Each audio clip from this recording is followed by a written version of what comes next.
Excuse me. Wow. Trevor Jackson's in the building. What's up? What's up? What's up? What's up? What's going on, man? Y'all know what it is. It is your boy, Florida Boy Jay in the building, man. We got the Diddy updates, bro. We got some stuff going on today, bro. I ain't gonna cap. I ain't gonna lie to you. We got to talk about this. We got to get involved.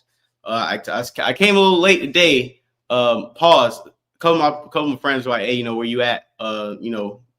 Sorry if I didn't, tap in while, y'all at work. Just some of this Diddy trial stuff kind of was set up a little later today than usual. Usually with the Diddy case, people are up first thing in the morning.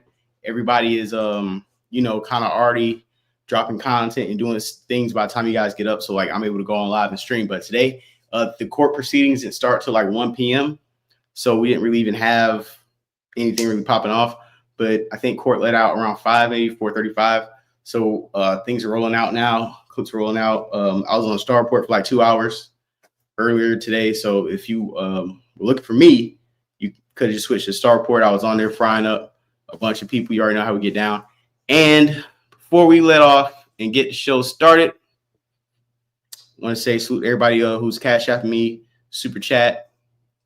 That was dope. Thank you for everybody with the super chats yesterday. The gifts, all that. Really appreciate it. Keeps this channel up, keeps the channel running. And let's get to news, man. One of the things that broke out, to be honest, one of the big things I heard is that Jane Doe admitted to being forced or coerced or instructed to sleep with 3 men on the night of her birthday. I think that is kind of out of pocket. So hey, we already know what it's gonna be. We got Roger Bonds real quick. We're gonna have a few. This I think just dropped today. So we got Roger Bonds breaking some things down while we get the rest of the updated stuff together. But here we go, man. Respects Facts Podcast. Let's go. Well, during cross-examination, they showed text messages where Cassie was like, I'm always ready for a freak off. I love these freak offs. I'm whatever. Do you feel on some level that Cassie really enjoyed it and really liked it? And maybe certain times she didn't? To me, it doesn't seem like she was being forced every time. Right. What do you think? Based on being around them? I think it was drugs. You know what I'm saying? I think a certain amount of drugs is going to make you feel a certain way. You know what I'm saying? So and I think that's one of the things that we all hear is about the amount of drugs that they was doing. So you probably doing it to get to that point where you really don't care or you really do enjoy. Bond covers just wouldn't get that playing a little bit because I got some long crime. I got some today stuff. This is about like 2 hours ago. Let me go ahead and share the screen. Law and crime and law. The white man with 6 o'clock haircut. Yo, what if this was a hairpiece and we didn't know? That'd be crazy. Live coverage of the Sean Diddy Combs criminal trial at a federal court in New York. This is our lunchtime show, even though they're not technically on lunch in court. But we are going to be taking your questions for the next hour and a half about what's happening in court today, what happened yesterday, what's been happening so far in this trial. And there is a lot that has been happening so far in this trial. To get you caught up to speed right now, as Sean Combs faces racketeering, sex trafficking, transportation to engage in prostitution charges. Jane, alleged victim 2 in this case, is continuing to testify. She is continuing to be cross-examined, questioned by the defense. And it's interesting where they're going. We're going to talk more about it. I do want to give you a heads up, though. Usually during this lunchtime show, we have Elizabeth Milner, who comes on to give us a breakdown about what's happening in court. She is not going to come on in the next hour. Why? Because they started late in the Diddy courtroom today. They started at 1 p.m. Eastern. So Elizabeth is going to be in that courtroom for the next hour. But I'll tell you what, as you know, I host Sidebar.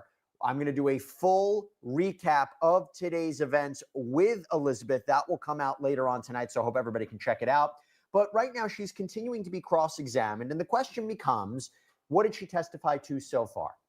She testified that she basically was pressured by her boyfriend, Sean Combs, her lover, her partner. She had this relationship from 2021 to 2024 to have sexual relations with other men in front of him as he watched for his pleasure. The question becomes, was this consensual? Was she a willing participant? And any objection she had, was it an objection as a a love interest, that she didn't want to keep on doing these prolonged sexual experiences? Did she feel like a sex object? Did she particularly feel objectified and victimized after Cassandra Ventura filed her lawsuit in 2023? And does that prove that she's a victim of sex trafficking, that Sean Combs was using force, fraud, coercion to pressure her into commercial sex acts that was happening in all different locations? Or was she upset as a girlfriend, as a love interest? And this doesn't amount to sex trafficking. That's the central question here. And we know that sex trafficking also makes up one of the underlying crimes of racketeering. The idea that Sean Combs ran this criminal enterprise, but that was a criminal association between him and associates and staff and assistants to commit crimes and cover them up, that he engaged in a pattern of abusing women, that there are at least 2 underlying crimes that he committed, whether it's sex trafficking, kidnapping, arson, forced labor, drug offenses. The prosecution needs to prove 2 in order to get racketeering. And then I will tell you, the most straightforward charge that I think Jane's testimony helps prove is transportation to engage in prostitution. That Sean Combs basically transported sex workers and her to different locations for the purposes of prostitution, for the purposes of sex work. You don't need force, fraud, coercion of that. I would say, based on her testimony alone, they've arguably shown that. Now, whether they prove it beyond a reasonable doubt, that's a question for the jury, but I think that her testimony helps support that at the very least. But what are we hearing from the cross-examination today? Well, you're hearing Teny Geragos, one of his defense attorneys, seeming to suggest explicit messages that she wrote, basically saying that she was a willing participant in these activities, that there was jealousy she might have had with Sean Combs engaging in a relationship with this woman named Gina. And so was her frustrations with these sex acts, these hotel nights, was it frustration as her as a victim of sex trafficking or her as a girlfriend? Let me bring in right now our panel to break down your questions. I'm joined by criminal defense attorney Lawrence Zimmerman and also criminal defense attorney and former prosecutor Serena Townsend. Great to have you both here. Thank you so much. Okay, so first thing, we got some questions coming up. Let me start with you, Serena. This is from Merlene Spies. Why do you think that Diddy is still paying Jane's rent? Do you think there is more to it? That is an interesting question. I mean, I don't know if he just has like auto debit going on with this rent situation. I don't know. I think it's hard to tell why he's made a lot of decisions in his life, including who he's paying and what he's paying for. So I'm not sure. I think there's always a possibility that, he's hopeful if he continues to pay for her and for the things that she wants, that perhaps she'll give favorable testimony for him or do something for him that she otherwise wouldn't do. One might be able to argue that, but it's impossible to know for sure.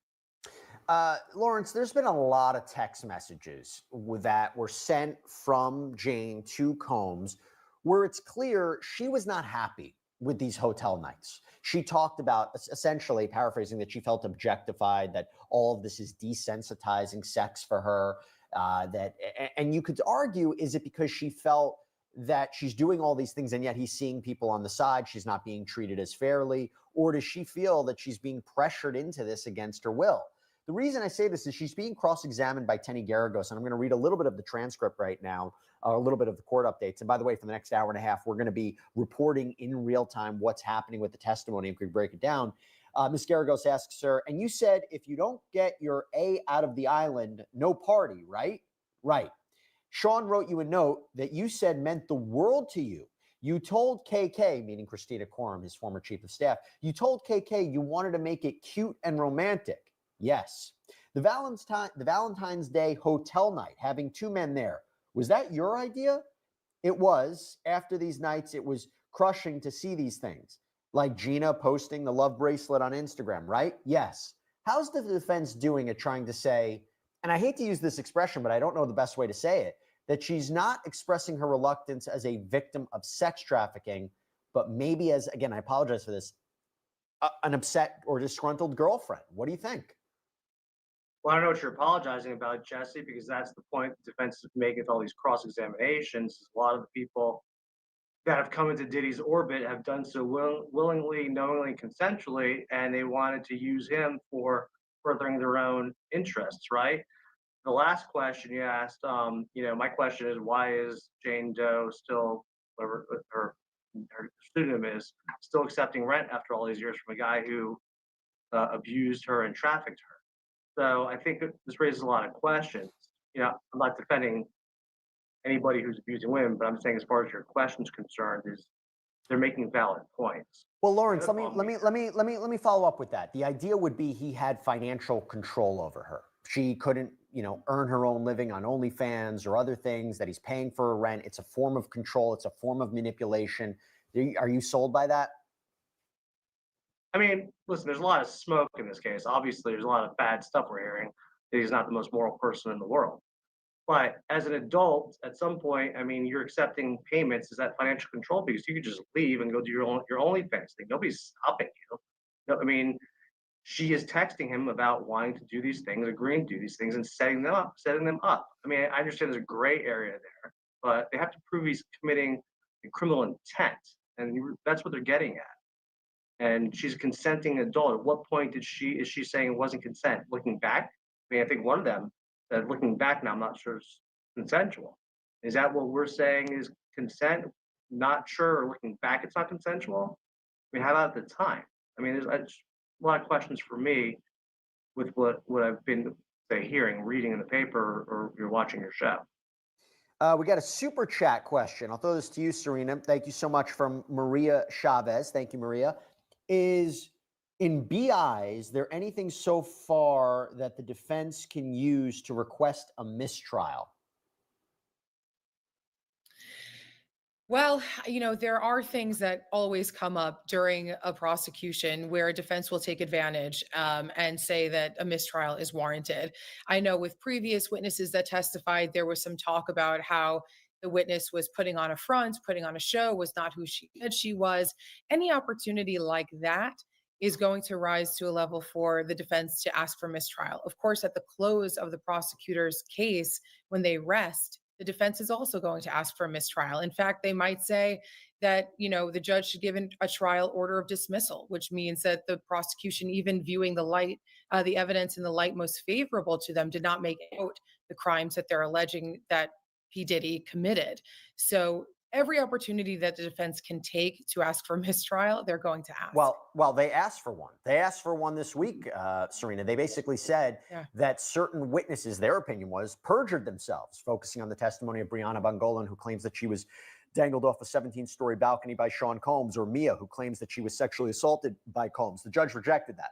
And I guess the question would be, they're free to cross-examine these witnesses, right? And they did. They thoroughly cross-examined these witnesses, arguably really hit upon the testimony of Brianna Bongolan, especially. That's not grounds for a mistrial. No, do you think the judge made the right decision? The judge made the right decision there. Anytime a defense is going to say, well, this person took the stand and lied, that's really a decision that's up for the jury to decide. Whether somebody is credible or not, whether they're telling the truth, whether they lied, that is a jury question. A judge is not going to throw the case out simply for that allegation. Lawrence, I need your help. Well, yeah, let's talk about that. So, Lawrence, go to that. And then I have a question for you, Lawrence. I need some help. I need some clarification. But first, if you want to jump on that. The U.S. Supreme Court last year, in a case out of Oklahoma called Glossip versus the United States, has said that the government, if they put somebody up and their story changes and they know that, they have a duty to correct it. It could be prosecutorial misconduct. So I think what happened the last couple of days, I think what you said, the woman who's dangled, was maybe Cassie Ventura claimed she was there, and they had evidence that she was not at all, and the government knew that. That's the issue for mistrial. Whether it's wrong or not, I'm not sure. But if the government knew it, put up false testimony, that could be grounds for mistrial. And the U.S. Supreme Court case helps them. Yeah, we were actually talking about that yesterday, too, that there would need to be some sort of instruction provided there. Let me ask you this. There has been a lot of talk about what's going on with respect to one of the jurors. I think this is juror 6. I could be wrong about the number, but Lawrence, I need your help here. So it's juror 6, okay? There was something that happened yesterday, didn't really know, came up today again before testimony even began. The prosecutor here, Maureen Comey, seems that the government doesn't want this juror dismissed, removed from the case, but found there, quote, appeared to be a lack of candor with the court. And the defense seemingly has accused the government, again, this happened at the beginning of the day, of trying to excuse this juror because they're a black juror or they are, and I mean, that's quite the allegation, basically saying the prosecution is trying to exclude a juror who, I can't tell if the motivation, they're saying the motivation was because of race, or, hey, listen, the end result would be if you get rid of a juror who is a black juror, that's a big factor in this case. I have no idea what's going on here. Do you have any idea what the issue could be? Not necessarily, unless they're not, maybe they're not paying attention. Maybe they feel like that she's not making, maybe the juror, I'm saying the juror's making faces. It's hard to determine what's happening without really knowing the issues. But clearly, if the government has found something about her, and they obviously don't like her as a juror for some reason and want to get rid of her, obviously the defense likes this juror, and it's very hard for a judge to remove a juror in the middle of a trial, even though there's alternates. They have to make a pretty good showing. That could be reversible error if not careful. Yeah, it's interesting. And the judge said that they'll figure it out before the end of the weekend what to do. So we'll probably get some update on that. Okay. Hey, Serena, I got a question for you. And what a compliment you get here. This is from M. Pathry. Hey, Serena, my favorite attorney after Jesse, of course. Sorry, Lawrence, but this is what can you get? Hey, Serena, I'll take second place. my favorite attorney after Jesse, of course. You're super smart, discerning, a great communicator, and well-versed with the law. Enjoy your inputs very much. I thought there was even a question. It's a full compliment. You can read that all day, Jesse. That's fine. I may have to. By the way, thank you so much. I'm not on often enough for people to really remember me. Well, listen, let's see. Maybe at the end of this whole show, Lawrence, you'll get a kind comment. We'll see. But Serena, I'll throw another one to you because we have a lot of questions coming in right now. Okay. This is from Bella Reyes. This is to you, Serena. Is Teny Geragos measuring up to the task? I guess it means measuring up to the task of cross-examining Jane. I think she is. I will give her flowers, her props. It is very difficult to cross-examine, an alleged victim of sexual assault. It is very, very difficult, especially in a case that's being watched by thousands, hundreds of thousands of people, millions of people across the country. That adds pressure. I think that she's handling herself beautifully. I think that she is approaching this in the exact right way. She's not being too aggressive and offensive, but she's just aggressive enough to kind of tell the jury that she's not buying the story and that neither should they. You do have to walk a very fine line in these cases in particular when you cross-examine somebody like that. And so she's trying to base this all on facts and evidence and not really insult this woman while at the same time trying to discredit her. It's not an easy task, so I will give her props.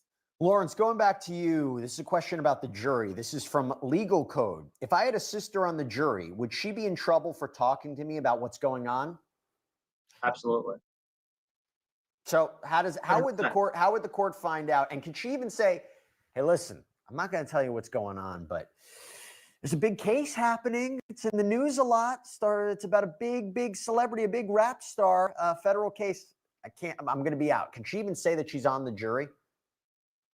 I mean, I haven't seen any court orders, but I don't see why she can't say she's on the jury. I mean, it's obviously public knowledge. People walk to the courtroom or see jurors walking to the courthouse. I think that's absolutely fine, but can't talk about anything that they've seen in court. Can't talk about the case. That is absolutely a violation of their oath. They could be removed, held in contempt. That would be bad. How would they find out about that? I mean, gosh, so many different ways I've seen. I mean, maybe somebody hears about it, comes forward. Maybe the juror says, oh, I was talking to my sister yesterday about the case. Another juror tells. I mean, I've had cases where one time in a case where a juror came up and told the judge that they were informed by the clerk of the jury that about something that happened in court and that was a violation. So, I mean, there's all different ways. I was once walking in a court, and this was years ago when Facebook first came out, and saw somebody post on Facebook, back when you could check in somewhere, see other people checking in and posting. And then someone posted saying, I'm a juror in federal court today, can't wait to hang them high. So I saw that and I went immediately to the chief judge and I told the chief judge about it. So, I mean, that's a problem. People are silly. I mean, people do stuff all the time that we find out, posting on social media. Well, by the way, Lawrence, do you think there's a possibility these jurors are going to come out and speak after the trial? Of course. It's their time to make money and shine, right? I mean, I'm sure they will. You're oh my goodness, you are so what's the word I'm looking for? You're so Realist? no, what was the word? I was gonna make a joke out of it. You're so I forgot the word. I'll come up with it. My joke will hit but not land. I mean, when I'm I not come saying back. you What was the shouldn't. word? What was the word I had? I don't remember. But yeah, you think that they are. Not everyone, but you know, they may not want to be bothered. You're so jaded. You're so jaded. That's what you are. You're so jaded. I'm jaded. I've just seen these high-profile cases. They come out, you know, someone writes a book. Look what happened in the Murdoch case, where you had the clerk writing a book while it was going on. Wow, that is I mean, it's true. terrible. I mean, these are serious issues. These are people on trial for their lives, and they have people who are accusing somebody they may have been seriously sexually abused. It shouldn't happen. But I'm just saying what I've seen historically. I don't doubt it. No, look, I don't disagree with you. I was just making light. People still making money in the OJ case, writing books, doing documentaries this past year. Yeah, but frankly, there's a good documentary that's too. Yeah, Serena, we got a super. We're gonna pause really quick. We got people. We got niggas live. Niggas, and they live. They going live. We're gonna switch it. We're gonna switch your tab. Like I said, man, we was breaking news. Geragos was the one. Okay, if you guys don't know, let me give you a thing about what happened, right? Hit the like button, super chat, subscribe, $sign Flipboard J. Let's go. Salute everybody on Twitter. Salute everybody on X. I have to give you like a legal background, okay? There's such a thing as opening a door, okay? Remember when I said law is a game, right? And you never want to act. It's the epitome of never ask a question you don't want the answer to. Do not, hey, what's up, good logic? Pretty good. Do not ask the question that you do not want the answer to. Why? Because only things that there's certain things that under the hearsay rule and the federal rules of evidence you cannot talk about, which is why something might have happened, such as Bona getting a settlement offer from Diddy, but you can't talk about it in court because it's hearsay upon hearsay, blah, blah, blah, blah, blah. However, there is an exception that every lawyer hopes and prays for. What is that exception? That you open the door on it. What is opening the door? It's basically saying, Tisa, you cannot talk about the way you saw John steal cookies, okay? All right? You can, let me take my earrings off. I'm getting hyped. You cannot talk about the way John steals cookies, right? Jessica Washington, thank you so much for the super chat. However, John starts talking about the cookies. Oh, baby, I got things to say. Because not only did I not see you steal the cookies, John, but I have a video, I have the text messages, I have the notes. So you want to talk about the cookies? Let's talk about the cookies. That is why that even though things are on the direct and even though things are on cross-examining, they walk a narrow line. You want to really get in evidence and insinuate things that lead the jury to believe that your side is right, but you don't want to open the door to any line of questioning that can do your client dirty, especially with defense. Deborah Graham, thank you so much. So where does that equal into Jane? Oh my God, you guys. Jane had, so there are notes that Jane took in her, there's notes that were taken in the notes app, right? Let me be very clear about this, okay? Now, all the notes prior to Cassie's lawsuit, they can talk about because it deals with state of mind, this and that. But the defense had argued that it stops once Cassie filed her lawsuit in November 2023. Now, here's the thing. Jane has a lot of text messages from November 23 to November 2024, which, whatever are in those text messages, the defense has been fighting tooth and nail to keep out. Whatever it is, it's so big, it's so damaging that the defense has been going crazy saying that they should not be, that the prosecution should not be allowed to reference them. And the reason they actually got that off is because they said, listen, we're making arguments, right? Because you can make an argument on motive. We're making an argument, right? That one of Jane's motives for maybe not telling the truth and maybe not being truthful is Cassie's lawsuit. You saw the lawsuit, you wanted to get money, you saw what Cassie said, and you tailored your testimony to sound like Cassie. Motive is a very good thing. The jury gets into it. Like, yeah, maybe you did do this. However, okay, the prosecution was able to bring in all the text messages from November 2023 prior, because they say, how can this be the motive when she was thinking this even before she even knew about Cassie's lawsuit? So how can you really say that this is motive? It's not over, okay? However, the prosecution has been fighting to get the text messages from November 23rd to November 2023 to November 2024, but they didn't have a door. I don't know what is going on with Teny Geragos, because we know she is one of the best. Listen, Diddy got $1 million lawyer team, multi-million-dollar, and it shows, okay? Teny, Brian, Westmoreland, Xavier, right? Even throwing Mark Agnifilio, right? They have a multi-million-dollar team, okay? But Teny's been off yesterday, and she's been off today. I don't know what's going on. I don't know why, but she hasn't seemed like she is on top of her game. I'm actually just started. They didn't make Miss Westmoreland do it, right? Anyway, Teny, in her cross-examination, she was implying that the reason why Jane might be doing this is because she made a throwaway comment where she said, and you're doing this because of the immunity deal. She said, absolutely. She said, you're doing this from the immunity deal. Absolutely. And what happens in the immunity deal? Jane was like, they get to decide whether I'm telling if I lie, then I'm paraphrasing. If I lie, then I go to jail or like whatever, right? And Teny said, and who gets to decide if you're telling the truth? Jane was like, the court does. Who gets to decide if you're telling the truth? She said, the court? You mean the government? She said, I mean the court. You mean the government gets to decide if you're telling truth, right? It was a throwaway comment, but it was very clear. She was trying to imply, at least the way I heard it, okay? And I remember that moment. She was trying to imply that she might be changing her testimony to go along with what the prosecution says, right? To go along with what the prosecution says, because she's trying to get out of jail. She's tailoring, she's trying to keep on their good favor, okay? This is what is being implied, all right? And I remember that comment, and I didn't think that it was going to come back, but baby, the prosecutors have been combing through everything. And they said, they literally did a Kanye West, and they was like, gotcha, because they actually got her. Maureen called me, literally jumped up. Hold on.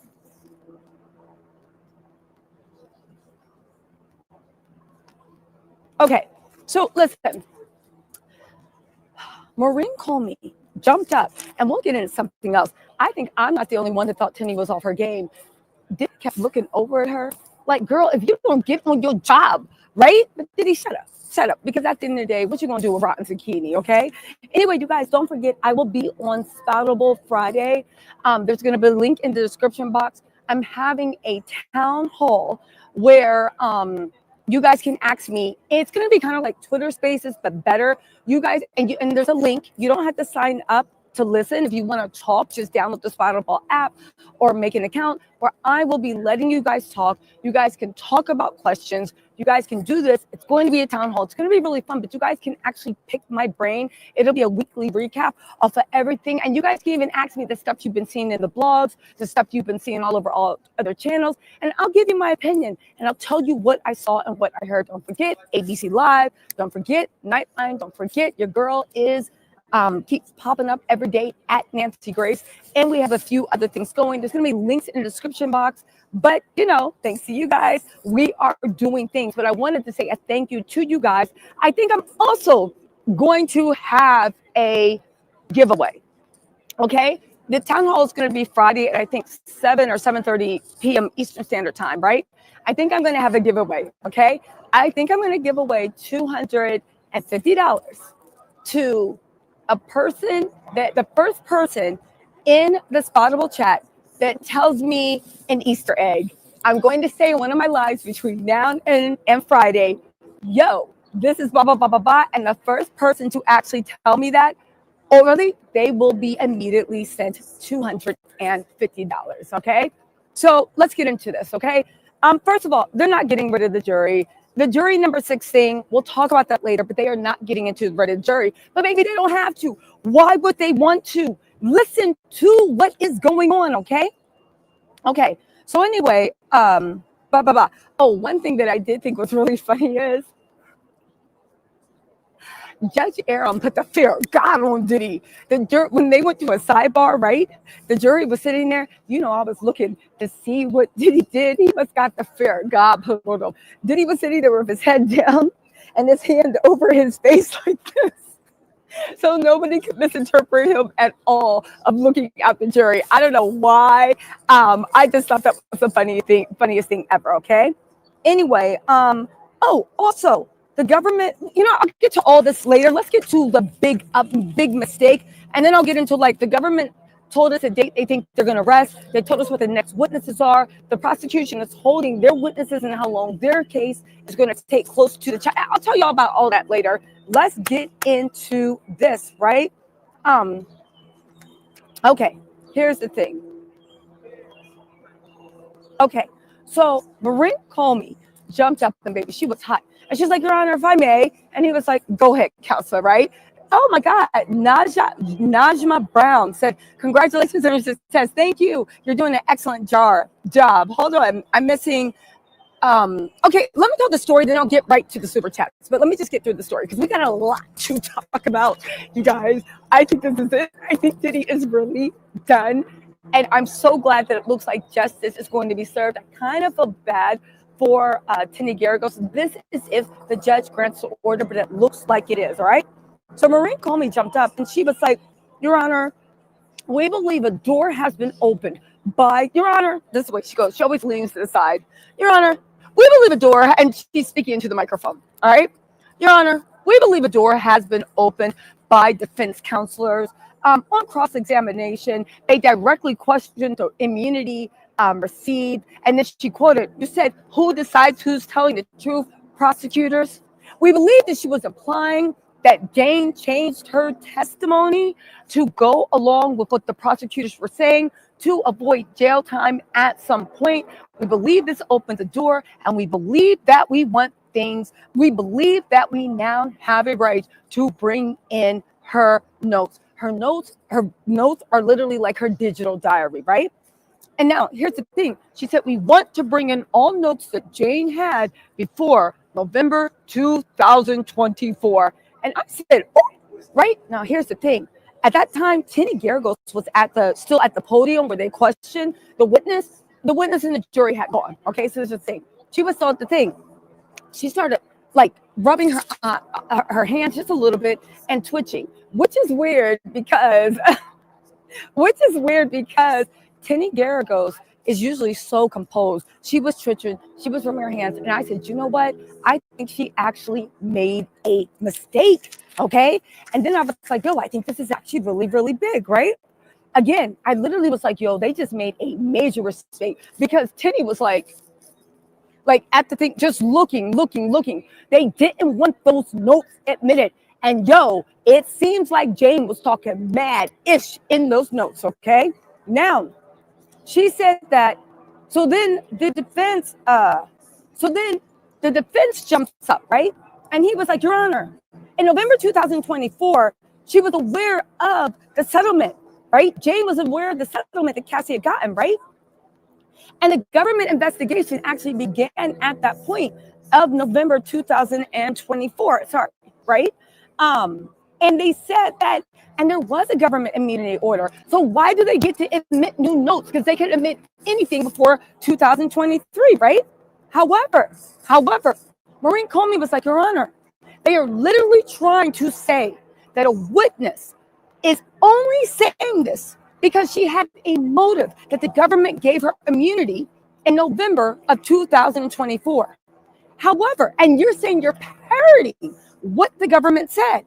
Your Honor, however, if we can show these notes from the November 2023 to November 2024, we believe 100% that it will show that it's impossible you're parroting what the government wants you to say because you were saying all these things and more before you knew about the federal investigation, before you knew about what the government wanted. You were 100% doing that. So what's going on, Your Honor? Why would that happen? Again, right? Listen, So then they were like, the defense was like, Your Honor, any additional statements they can rebut listen, any additional statements they can rebut on redirect. There's no way to bring in these notes from 2020, from 2023 to 2024, okay? And get this, I know Jane was talking mad crap. Why is there so many police officers around? That's certainly odd. Oh, more protests. Okay, right? Anyway, I was like, who's swatting me right now? Anyway, right? Again, Teny was nervous. Maureen called me, hit her with the, Your Honor, we want E331 NOKLAMP. We want it all admitted, right? Right? The defense jumps up. Your Honor, this is preposterous. You don't need this. It's extraneous. It's even 403. It has no merit. Maureen hit them with the what? She was like, what? She was going in on it. She was like, Your Honor, this is 100% relevant. They were still in a relationship. They were still in the whole storm. The conduct was still in question since they were still in the heartland of this relationship, okay? The probative value weighs heavy. She said, Your Honor, if there was no relationship anymore and she's just talking trash into her voice notes, maybe that's something that shouldn't be brought up. But she was deep in the relationship, still in the heartland. So you cannot, so these are her thoughts and recollections as recorded to her, how she felt in the relationship. Again, everybody's getting nervous. Shapiro's leaned over to Brian. Shapiro's leaned over to Brian Still. Diddy is looking at Teny. Teny is just fidgeting at the podium. It was not good. You never want to open a door. And they 100% opened the door, right? Get this.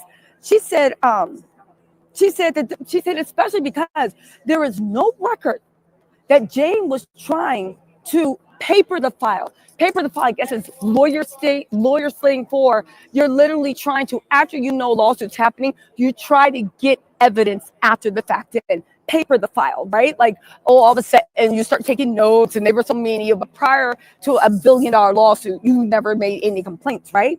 She said there's no record that she was trying to paper the file. There was no basis at all for them to even imply that prosecution was making her say anything, right? So anyway, Mark Agnifilio gets up, and that's when I said, oh, they worried.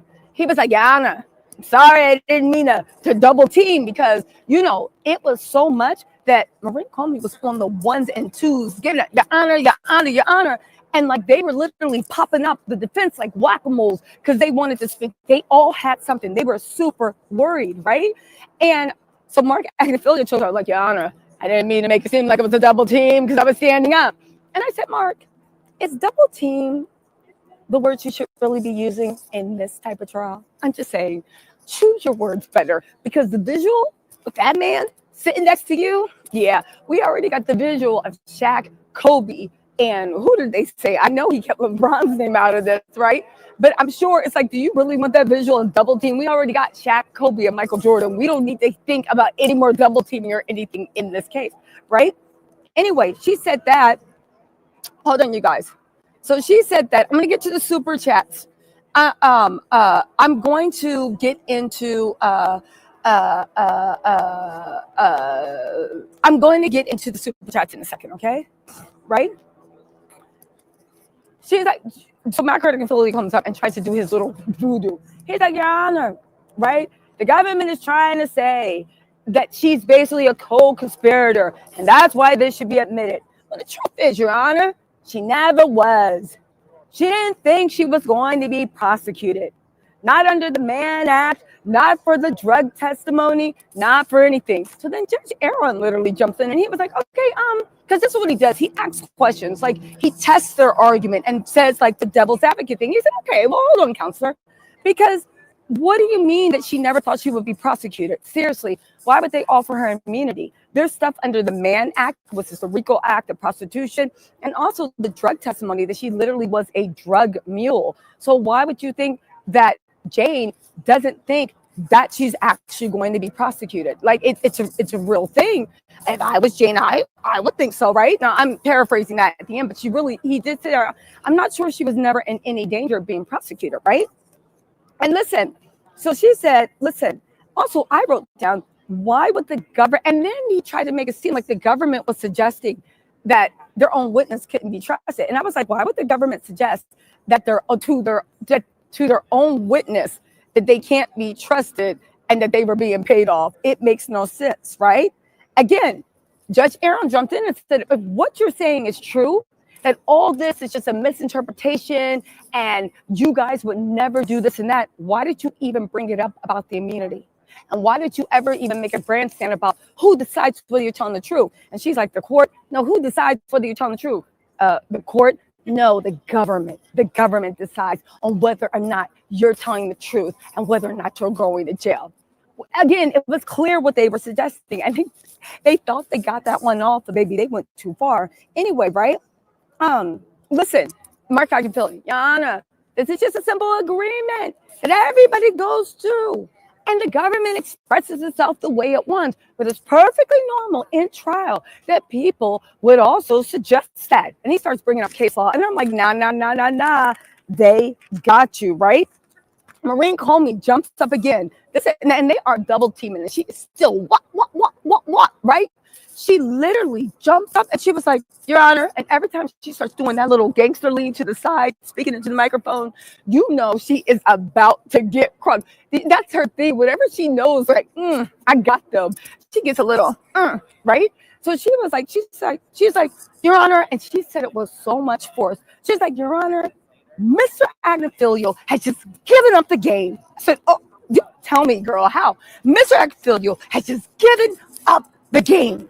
This is exactly what he had just told us, what they sought to do with that testimony. They sought to include this testimony to imply that Jane changed her testimony in order to be lockstep in what the government does, but it's what the government wanted to testify to in order to see, learn, in order to, right, make sure that, I know you know where I'm going, class, in order to make sure that she avoids all jail time and she avoids all consequences, and maybe she even gets a civil trial and profits from this, okay? She changed her testimony to be in line with what the government said. Your Honor, that is why we 100% need those messages from November 2023 to November 2024. So we can show you that she is not changing her testimony. Hey, what's up, darling? How you doing? Hold on, let me say hi to my favorite. See you guys. See you, Al. I'm so happy to see you. Oh, I'm so happy to see you in the pen now. I know. I'm in the pen, staying not in trouble. I'm going to call you tonight. Okay, sounds all right. good. Yeah. Yeah, I mean, I'm just looking for, today was such a short day. I miss everybody. Exactly. I'm trying to find everybody. Okay, no problem. I'll catch up with you, okay? Marie, ABC. Shout out to the best makeup artist in the world, Marie, from ABC. She got me right. Thank you so much. So listen, and a happy birthday to Marie too. Anyway, right? She literally said, that was another commercial break. Okay, hold on.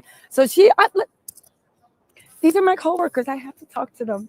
Okay, so listen. So she was like, he's given up the game. And what he is trying to imply is that she changed. That is why we need these notes. And these are the notes they've been fighting to get in. Because this is what she saw and observed for that whole year while he was still acting a fool. And we need those notes to prove that we didn't tell her to say a M-effing mother effing thing. She was the one that put this on the plate. She was the one that did this. She was the one. And I said, got him. When I say Diddy's team was losing their mind, now here's the thing. Judge Aaron did say, okay, I'm going to have to take a look at the transcript and I'll decide on this tomorrow. Baby, they got them. Teny Geragos looks like she opened the door to Diddy's worst nightmare. Whatever, and I mean whatever, is in those notes is so damning. It's so damaging. It's so bad for Diddy that they were fighting tooth and nail to keep them out. And had they not just did that last throwaway thing, suggesting that the government was literally threatening jail time in order to make people paint him as a monster, it never would have happened. Baby, oh, won't he do it? Won't he do it? Won't he do it? God, who thought? God did.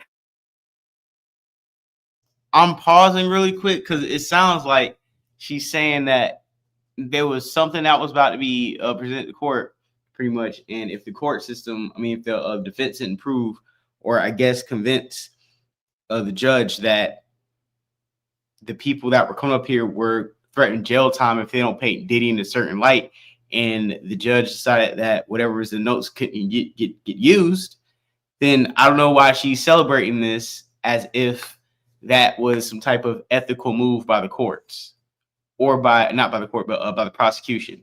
So I'm going to continue to play. He put his finger on the scale and said, oh no, oh no, oh no.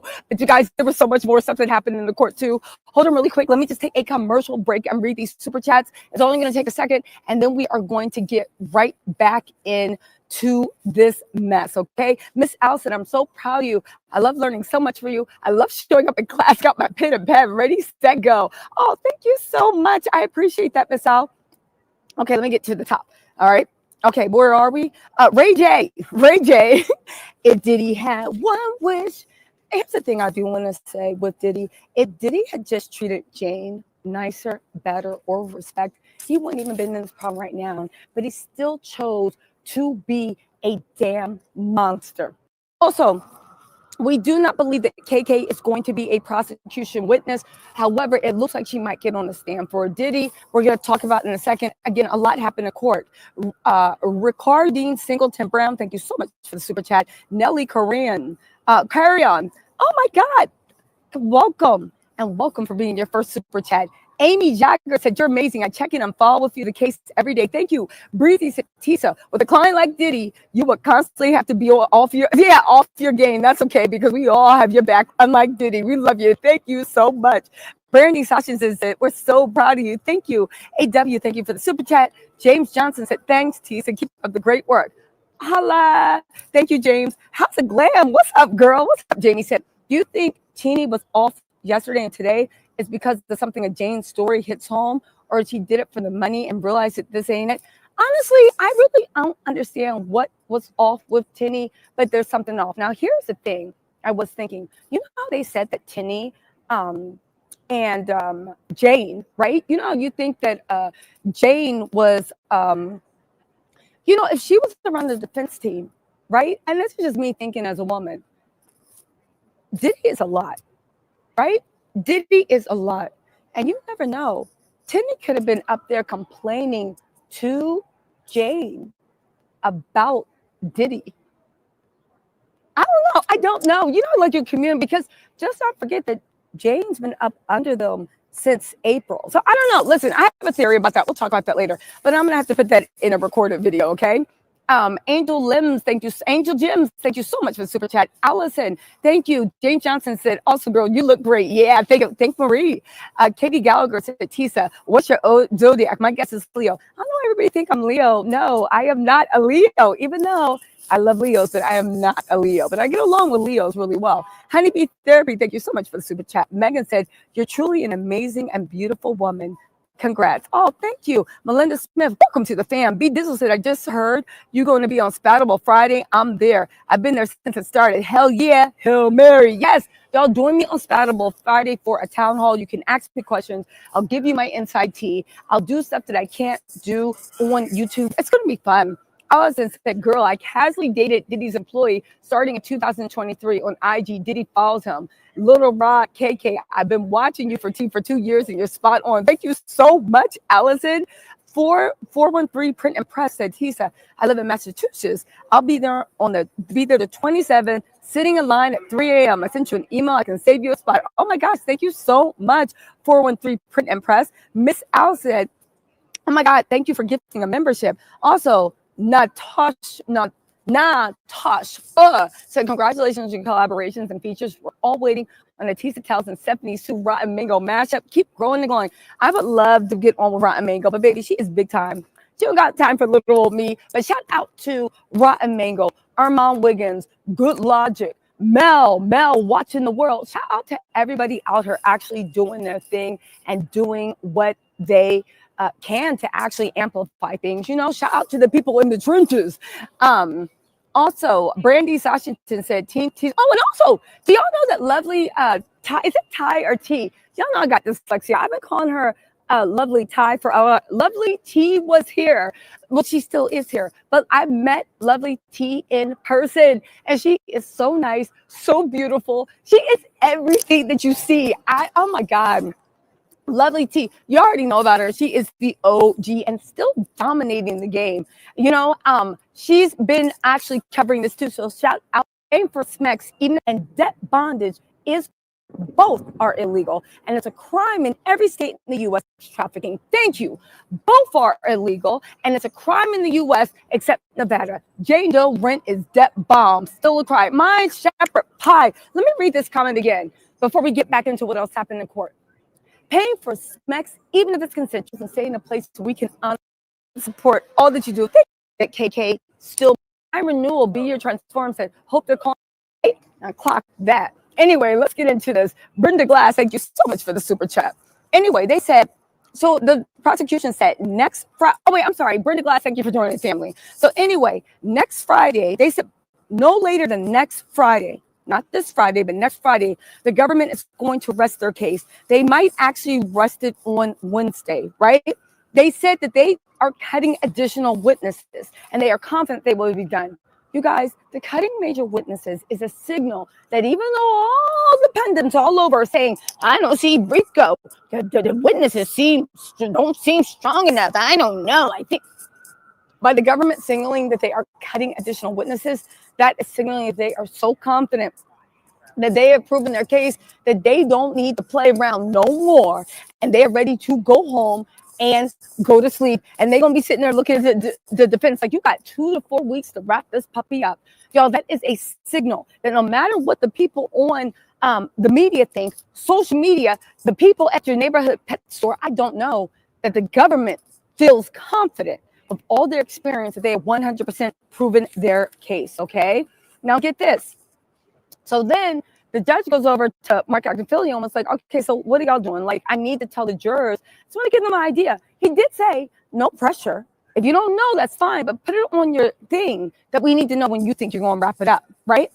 And he was like, well, Yana, until we know what the government's doing, we're going to have to make adjustments to our case. You don't have to make adjustments to your case, but why are they cutting witnesses? What's the problem, right? Like, they're like, Yana, I need to get a sense of who the government will cut, right? I'm also going to need a summary of exhibits, right? And the prosecution was like, no problem, Your Honor. We'll meet and confer. It's fine. Whatever the defense needs, we got them. We're here for them. I said, if this ain't a show, right? If this is,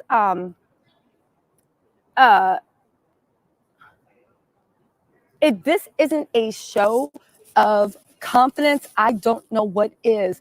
They also said, so then the government popped up and they're like, well, Your Honor, we also need 26.2 material provided to the government. That's the witness list. That's the list of exhibits. That's what they're actually going to do, is when the defense lays out their whole. And they're like, and we want, Your Honor, to make sure that the defense gives it to us. Because again, we're saying we're ending by Wednesday or next Wednesday or next Friday. So we want to make sure we actually get this right. And also, yeah, so that is it. The government is positive that they have 100% proven their case. They are positive, you know. They are positive, okay? Listen, they're positive. So much stuff happened. I will say one thing. Gina was all up and through that testimony, right? I put a question mark like, Gina, how is Gina and everybody's story a problem? B. Will said, Tisa, you're awesome. Thank you for all the facts. Thank you, B. Will. Well, how is Gina Goddess of Pain? Did I already say thank you, WPW? Welcome to the family, mama. Also, James Johnson said, T says, Natanya Rubin going to testify. Thank you, dog. So listen, the government said they're cutting a lot of witnesses. So maybe she was on the witness list and they're cutting her, but there are people that they had slated to actually testify that they are cutting. Again, this is a major signal that the government is confident in their case. Blue Guys and Butterflies, welcome to the family. Confident that they are proven. Again, like I said, you don't got to listen to me, right? Julio, thank you for being a member for 20 more months. Said, hail, sister, and covering you in positive energy and love. Oh, thank you so much, Julio. And FG said, well, you're amazing. Very well done. I'm impressed and subscribing now. Thank you, FG. Appreciate that. Appreciate that, FG. So listen, right? Hold on. Julio, thank you for gifting 5 memberships. And hold on really quick. B, thank you for the super chat. Okay, so listen. They said that, so get this, right? Gina is a problem. Every witness on there has said that Gina is a problem, right? Now here's the problem, right? Was Gina also doing freak offs? Katie Gallagher said, so you're gonna make me keep doing your super chats to answer my question, LOL. So what is your sign? You're moving on up. Great job at AG Proud. Listen, maybe that will be my Easter egg to get y'all to come and listen to me on Spotify. I mean, Spoutable, not Spotify. They're in the dumps. Anyway, Joy Angeline. But I'll tell y'all in a second. Let me just get to this. Joy Angeline said, it's scary that the prosecution is so confident. Do you think?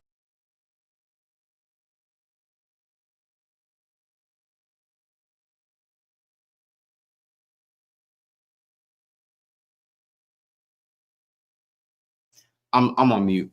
My bad, bro. I don't know what the fuck Tisa was talking about. I'm trying to listen. I'm trying to pay attention. Her nose red. She run over here. She run over there. I don't know. She doing too much right now. So I gotta go with somebody else. She tripping. Here we go to OG, man. Podcast Soul, Sean G. Come on, OG. Today, come on, OG. 1:14 p.m. Puffy had on an orange sweater. He had on like a mango color sweater. What's up, man? He got gray hair. He got the gray. Puffy had on like a mango or orange sweater. Now, at the end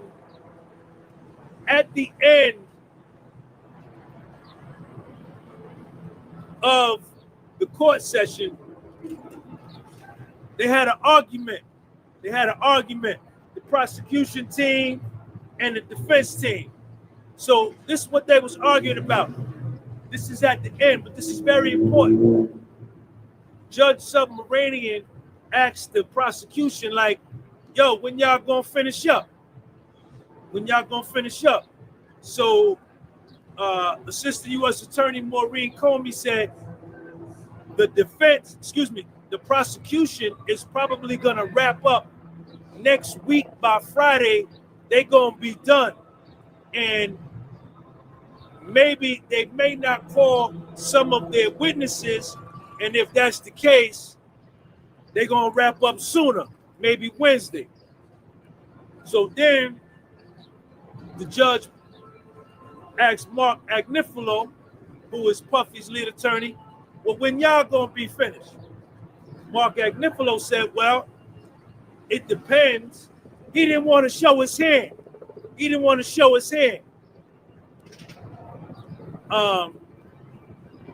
He said it depends on what the prosecution does. If they exclude particular witnesses, we could wrap up sooner rather than later too. Now, after Jane Doe get off the stand tomorrow, they're gonna call the Spanish dude, Lopez, and some other person. But I don't know. This right here, I think Jane Doe is like their juiciest witness since Cassie. Now, what they was arguing about at the end of court, it lasted about 20 minutes.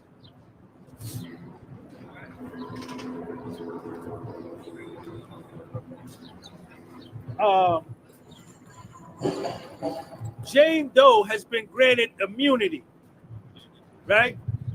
She was granted immunity in November 2024, I think, after she went to the grand jury.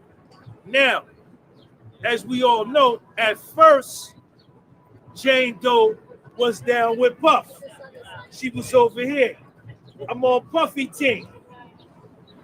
Then she switched up, and then she got down with the prosecution. She said, the hell with Puff. I'm getting down with the prosecution to help send Puffy to prison for 30 years. Jane Doe is a rock jumper. She a rock jumper. So she was granted immunity, and what was brought out is that when these witnesses are granted immunity by the prosecution, right, and they're told that you only could keep your immunity if you tell the truth. And who gets to decide, who is the judge, who is the determining person that determines whether a witness's testimony is perjury or not, is with the prosecution, who is the one giving these witnesses immunity. So it's up to the, you know what I'm saying? What is that? What is that? What is that? Right? Because we already saw.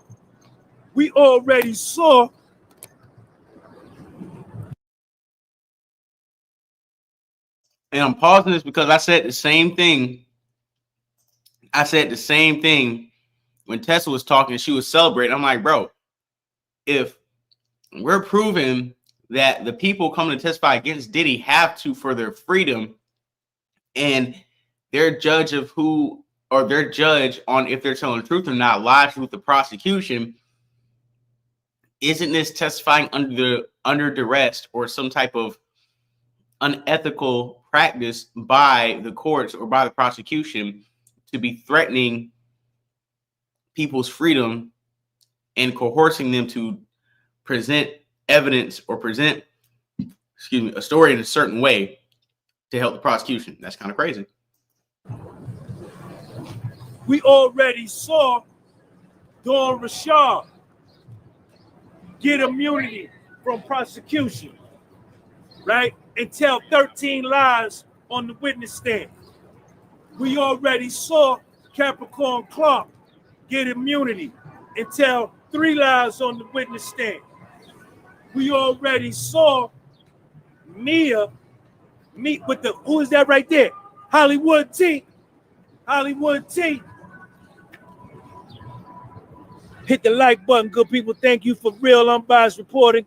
Thank you for getting up every day and going there. Of course, we appreciate you. We appreciate you tremendously. The All-Stars need no music. The All-Stars need no music. Hollywood T. We already saw Mia meet with federal prosecution 27 times and tell a whole bunch of lies on the witness stand. We already saw Cassie get on the witness stand with immunity and tell a lie about the balcony joint. That was a lie. I need 500 thumbs up. Hit that button. We already saw Brianna Bungelin commit perjury last week under the cross-examination of Nicole Westmoreland, just tell a cold-blooded lie that Puffy was in Los Angeles. He was in Los Angeles at Cassie's crib, and he hung her over the balcony.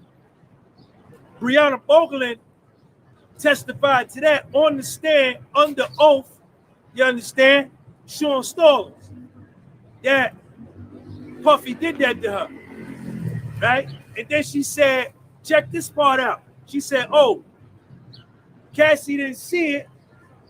I was smoking a cigarette. Nah, I was smoking weed. Then I was pretending. She told 3 different stories about this balcony incident at Cassie's apartment. But if you look in Cassie's civil suit on page 19, paragraph 102, Cassie in her civil suit that she got 20 million from Puff from said it was at a hotel suite. Cassie said it was at a hotel suite in Los Angeles. Come to find out, it couldn't have been at Cassie's crib because Cassie was here in New York with Puffy at a signing at Macy's, and they was up in Harlem at the benefit for the Boys and Girls Harbor. And they was ordering room service at the Trump Hotel, Trump International. And all y'all in my comment section saying, yeah, Sean, how you know that wasn't somebody else in the hotel room ordering room service? Because the night before, on September 25th, Puffy was in Newark on stage with Little Kim. And on September 26th, he was up in Harlem and at the Macy's on 34th Street doing the signing. So he was definitely here with Cassie. So they couldn't have been in Los Angeles, right? So all of the prosecution's witnesses, David James got up there and told a lie. Kid Cudi got up there and told a lie. Every witness the prosecution has presented in this case has been inconsistent and misrepresented facts in this case, in the face of the judge, in the face of the jury, in the face of themselves, in the face of the court, in the face of the world. You understand? So this is what they was arguing about. And the defense is like, if the prosecution is the one that decides if they telling the truth or not, immunity don't mean nothing, right? And, you know, they was going back and forth with that because the prosecution always be real. Thank you, sir. The prosecution wants to enter into evidence these personal diary entries that Jane Doe has, and you know, they was arguing about that. That's what went down. And Sean, I appreciate you. So the judge said he's gonna look at it tonight and he's gonna rule on it in the morning.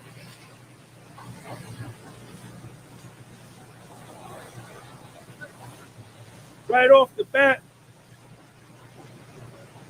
Teny Geragos, what I've been hearing is that most of the people were expecting Teny Geragos to have a gotcha moment like Nicole Westmoreland. And she didn't have that. But Teny Geragos has ripped this girl's heart and her soul out of her body and put it in her pocket. Teny Geragos has destroyed Jane Doe on the stand in her own way. So right off the bat, Teny Geragos comes out and says, good morning, Jane. And Jane, you know, Jane is corny. Jane is whack. Good morning, Miss Miracle. Yo, peace to live chat priest. Miss Dree Temple, thank you for the $5 donation to your boy, man. Thank you. I want to say this too. I want to come in for a quick break on what he's saying. And this is why I play him, Tessa Tales, and everybody else, because when Tessa was speaking, she was like, Jane Doe is the most credible. She's the best witness since Cassie, and she's pretty much shut the case down for the prosecution. Now he's saying the complete opposite. He's out here saying that, hey, the prosecution presented Jane Doe, and Jane Doe has gotten torn to shreds by Diddy's defense team. So this is why this case is going back and forth, and it's like better than TV because everybody has their own opinion, everybody has their own perspectives, everybody has their own sides and agendas, and people are swaying left, people are swaying right about what's really going on, and it's just really, really, really interesting to see multiple people in the same courtroom, and in the minute they step out, you would have thought everybody I'm playing, you would have thought everybody went to a different courtroom today and covered a different case. Because once I listen to all these people and I'm trying to break down and recap what I heard, we pretty much can get like the stone cold facts together on the transcript, but how things are presented, how like the way he's painting her is like, okay, she's green. The way Tessa paints her, like, oh, she's tactful and vengeful. So it's like we got a bunch of personality shifts just by one witness and a bunch of personality assumptions just off of one witness. And like I said, depending on what side you take, is going to be how you're going to paint this witness as a narrator and a storyteller who's taking notes in the courtroom. Salute everybody in the chat, man. Yeah, man. This is fire. I appreciate it. I wish I had cameras in the courtroom. If they had cameras in the courtroom, bro, we would have been, I think it's smart not to have cameras. I think it was cool. It would be cool if we had cameras in the courtroom, but I think it would have been too risky of a public opinion that could have shifted the trial if we could have watched it live. So they probably know what they're doing in hindsight. So let me go ahead and continue playing Sean G in the building. Miss Geragos, get your ass up out of here. Fake ass. So Miss Geragos, right off the rip, goes to a text message dated December the 20th, 2021, where Jane Doe texts Cabral, the male entertainer, good morning, love. How you feeling? Puffy ain't nowhere around. It's just Jane Doe and the male escort by themselves.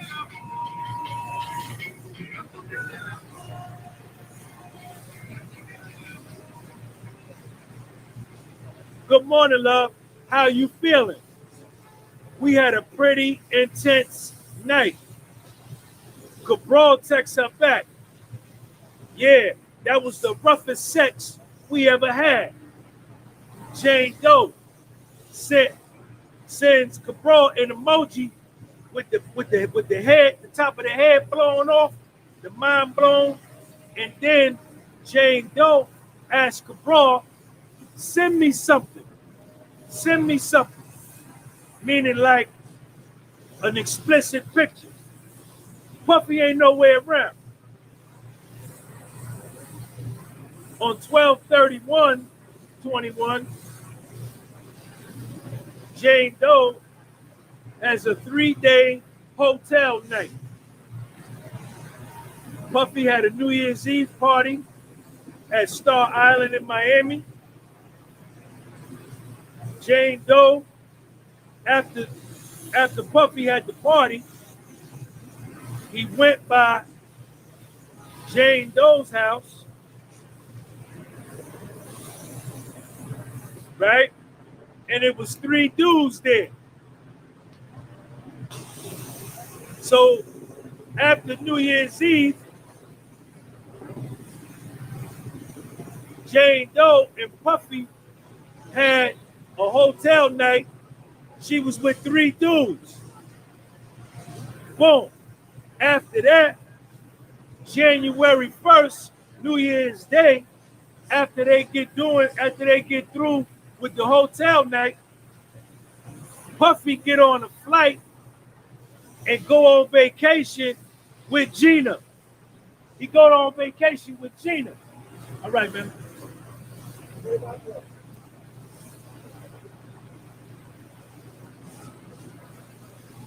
Jane Doe find out that, yo, I just did this hotel night with you and 3 dudes, or you and 2 other dudes, and then the next day you bounce and you go on vacation with Gina. She sends Puffy a text. It's not right how you are treating me. We had an amazing week. And then you take another girl on a vacation. I feel taken advantage of, and she breaks up with Puffy. Puffy texts her back. You can leave. You can leave the relationship.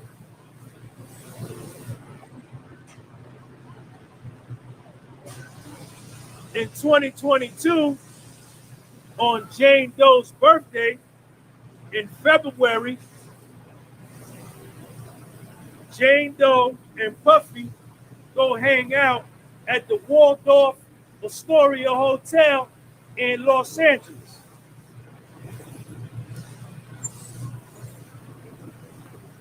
While they in Los Angeles, Cabral, the male entertainer, on his own, without Puffy around, he texts Jane Doe, yo, I'm gonna be in Los Angeles. Jane Doe texts him back, hey baby, happy Friday, are you up?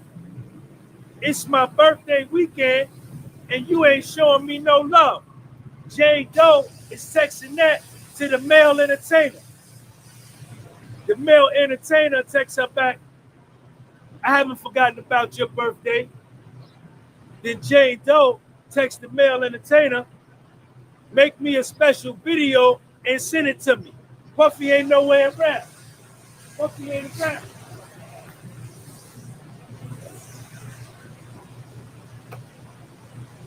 Jane Doe texting back and forth with the male entertainer by herself.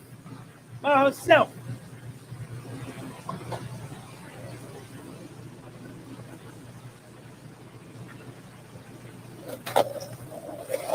Teny Geragos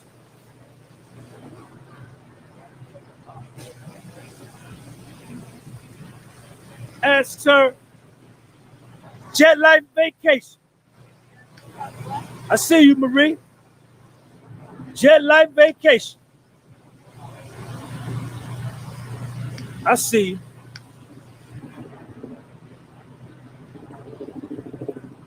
January 29th, 2022, Teny Geragos asked Jane Doe, do you remember that you went to Puffy's house that night and y'all didn't have no hotel night? There was no entertainers? Jane Doe said, I don't remember. Teny Geragos says, well, let me refresh your memory. Boom.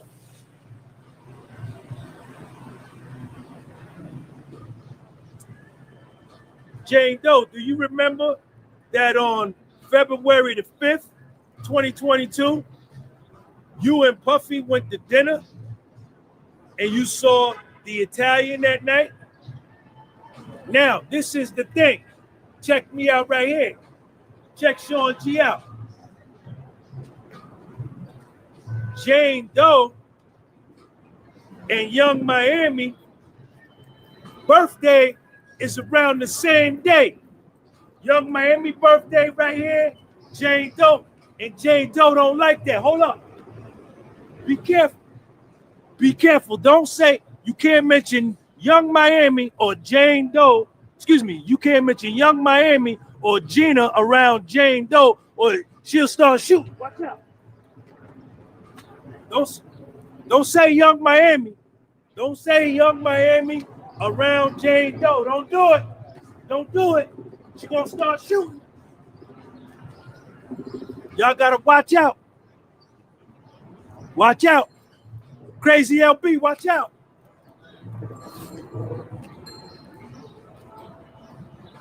So Puffy was chilling with Jane Doe first. Now, Jane Doe texting back and forth with Cabral. Check my notepad out. I got the yellow joint. I got the yellow paper. Around her birthday, without Puffy there, she texting back and forth with Cabral, the male entertainer. Hey, baby, happy Friday. You up? It's my birthday weekend, and you ain't showing me no love. Cabral, I ain't forgot your birthday. Jane Doe, make me a special video and send it to me. Cabral said, yo, I'm gonna be in Los Angeles. This is around the same time. And then the same night, she texted Cabral all this. She go to dinner with Puffy the same night. She go to dinner with Puffy the same night.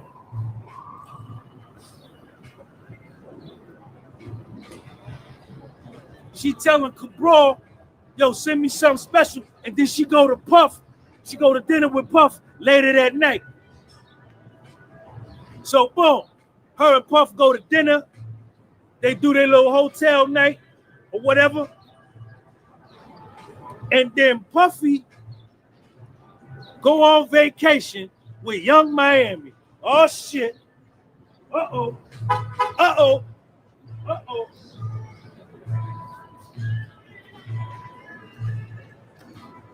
Jane Doe testified on the stand. I see the entire vacation home.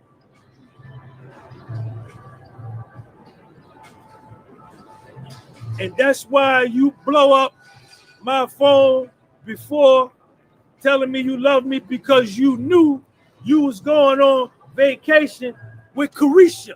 Her name Carisha. Young, so Puffy over somewhere, Puffy and Carisha, Young Miami, they chilling like Matt Dillon, ain't robbing, ain't stealing, they somewhere. And Jane Doe is watching it on Instagram and she hot. She FaceTime Puffy. Puffy pick up the FaceTime. Jane Doe told him, if you don't get your ass home now, I ain't doing no more hotel nights with you ever. Puffy cut the vacation short.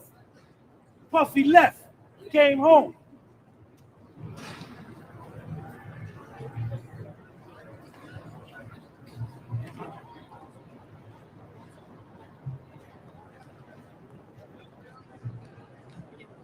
On Valentine's Day. Love your outfit. Thank you, man. On Valentine's Day, same month, February.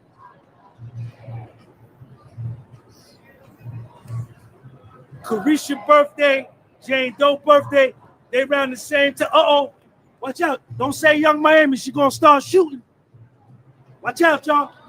You can't say Young Miami around Jane Doe. Can't do it. Don't do it. Don't do it. She go to sweating, and Teny Geragos is screwing it in. Once Jane Doe called her on sidebar yesterday, Teny Geragos said, "Oh, that bothers you? I bet." Now all Teny Geragos do, Puffy's lawyer, is grind the screw with Young Miami. On Valentine's Day, they do a hotel night for Puff. Jane Doe said, baby, Puffy, I'm going to do a hotel night with you and a male entertainer.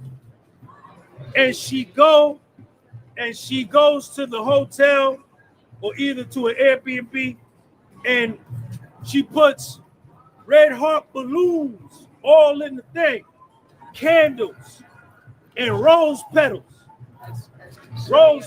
all over the place where they getting ready to have a hotel night.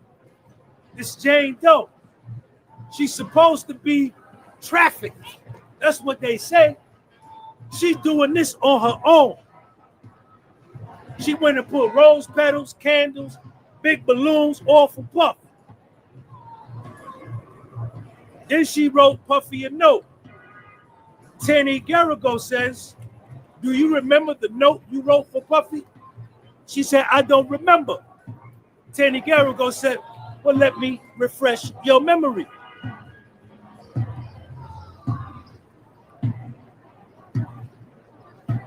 Jane Doe, wasn't it your idea that at this Valentine's party, you told Puffy you wanted 2 men in the room at the same time, and this was your first time ever doing that?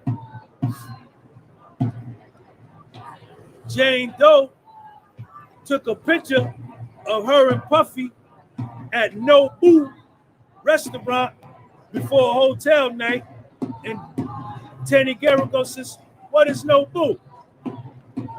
Jane Doe, it's a high-end sushi restaurant.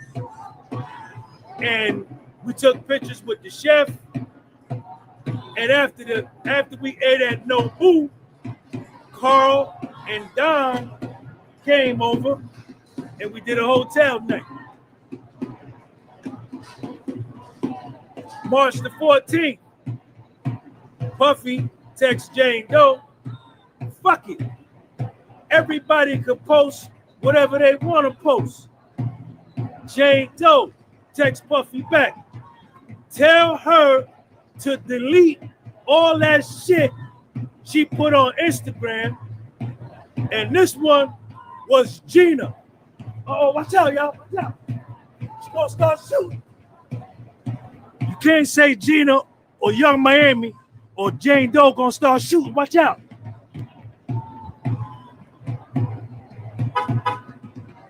So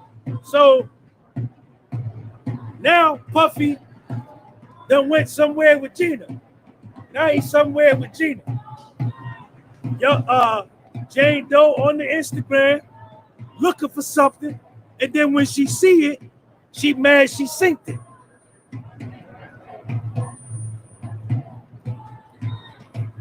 Tell Gina to delete all that shit. Gina was wearing a love necklace and a love bracelet. The same one he bought Jane Doe, but he just bought Jane Doe one of them. It was either the bracelet or the necklace. But for Gina, he bought Gina both. He bought Gina both of them. He bought her one, bought Gina both. Not B-O-T-H, both. Both, B-O-F-E, bought them both. And she was mad because one time Jane Doe posted a video or a picture of her and Puffy eating, and Puffy made her take it down. Jane Doe took a post of her and Puffy eating, posted it to her Instagram, and told her, take that shit down. Take it down. Take it down. Take it down. But Gina and Young Miami, he let Gina and Young Miami leave it up. Bit over 50. What's up, baby? What's up?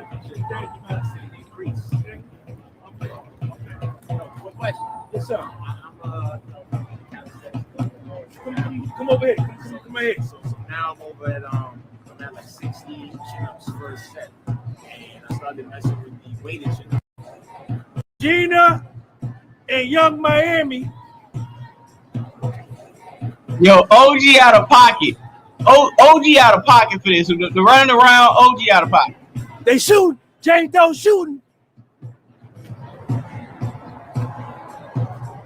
Jane Doe in the court, under oath, on the stand, cross-examined by Teny Geragos, testified that she took a picture with her and Puffy eating, and Puffy said, yo, take it down, take it down, take it down now. And she took it down. But Gina and Carisha, Young Miami, they can leave theirs up forever. They can leave theirs up forever. Puffy don't care. Puffy don't care. He don't care.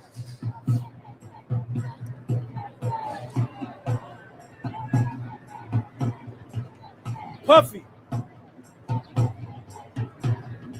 text Jane Doe. I'll figure out what time I can make my way over there. I want to make love to you.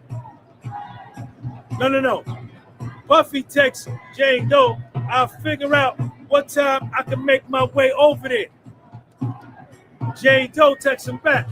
I want to make love to you. I haven't had you selfishly to myself for 5 months. She ain't seen Puffy in 5 months. This is supposedly sex trafficking, right? Selling the body. She ain't seen him for 5 months. Puffy ain't seen him for 5 months.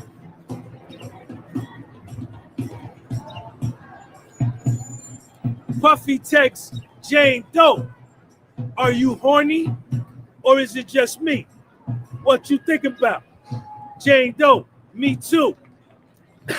What you think about?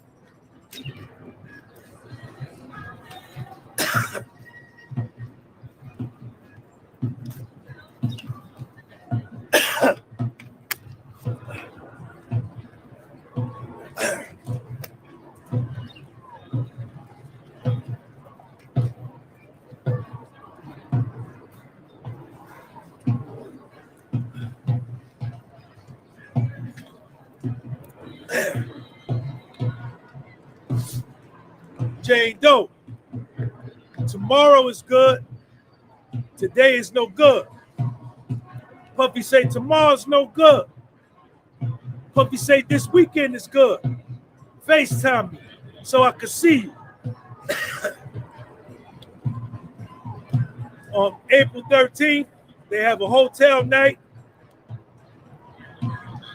April 14th, they get together again. No hotel night. Teny Geragos, Jane Doe, don't you remember that you went 2 months without doing no hotel nights with Puff? She said, I don't remember. Let me refresh your memory. So after the hotel night, they wait 2 months to do another hotel night. She's supposedly being trafficked. First, you don't see her for 5 months. Now you don't do a hotel night for 2 months.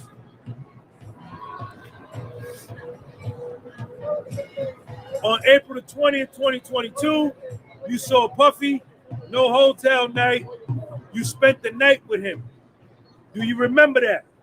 On April 20th and April 21st. No, I don't remember that. Let me refresh your memory. After the last hotel night, the next hotel night isn't until the end of June, over 2 months.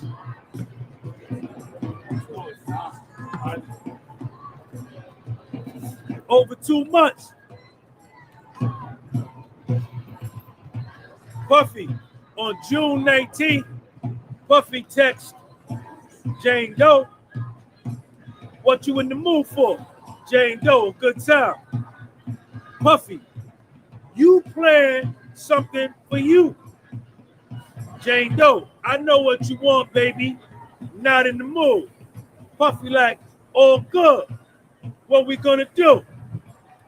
Surprise me with a freak role play fantasy time. So Jane Doe and Puffy end up doing the movie night. I already told y'all, a movie night is when Puffy and Jane Doe get together and watch porn and watch some of their old movies together.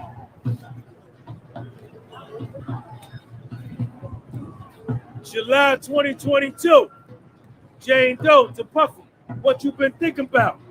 Puffy say, call the Italian or is Paul free?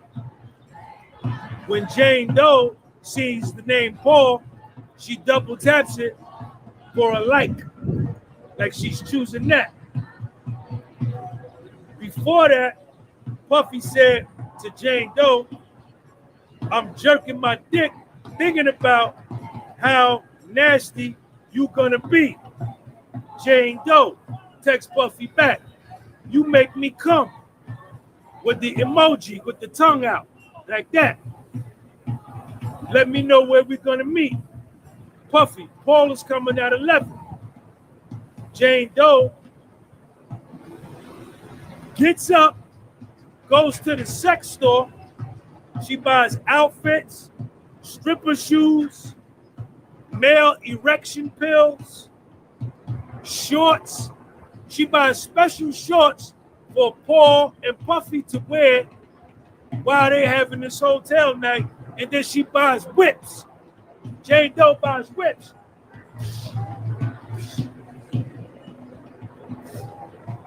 Teny Geragos says, "Well, why did you do all of that?" Jane Doe says, "I started incorporating,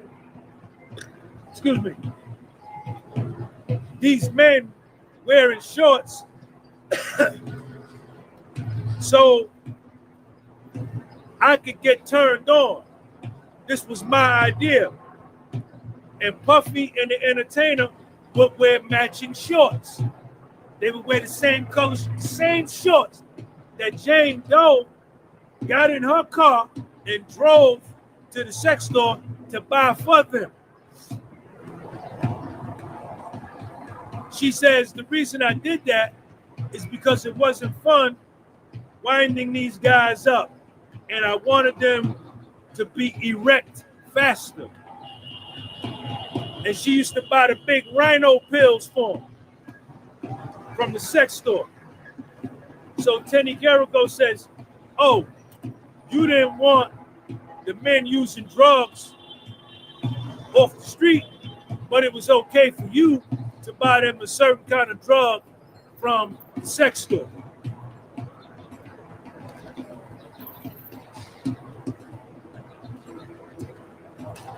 After Paul and Puffy and Jane Doe do the birthday hotel night, Jane Doe texts Puffy,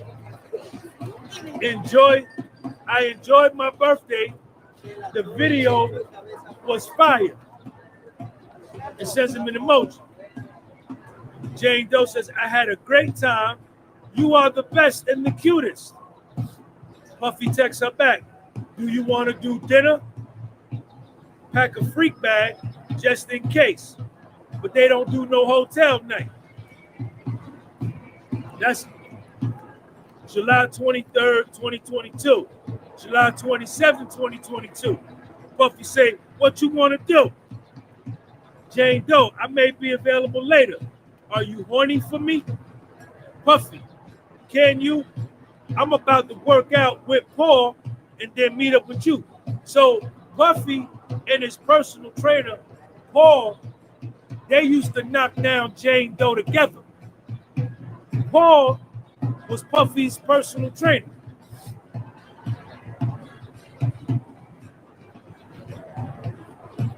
After Puffy say, "I'm going to work out with Paul and meet up with you," Jane Doe texts him back, "Hair up." I guess when she get ready to have sex, she put her hair up. I don't know.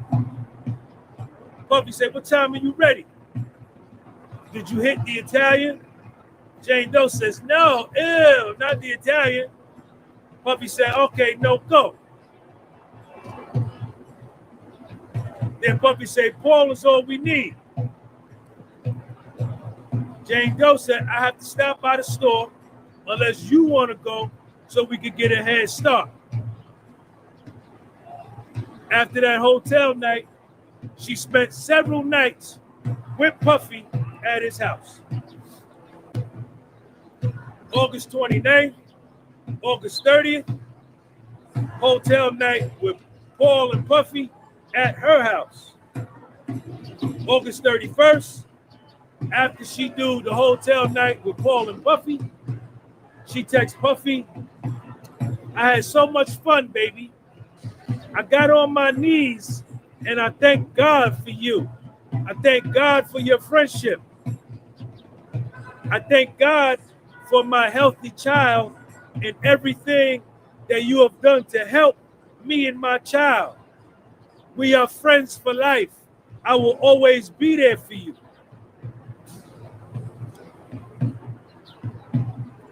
Teny Geragos, Jane Doe, do you remember being with Puffy September 22nd and not having a hotel night? Jane Doe said that's not true. Teny Geragos, let me refresh your memory. Then she said, oh, I remember. We had a hotel night in Vegas on September 24th, 2022, because we flew to Vegas on Puffy's jet. But you got with Puff on September the 9th, no hotel night. September the 18th, no hotel night. September the 20th, no hotel night.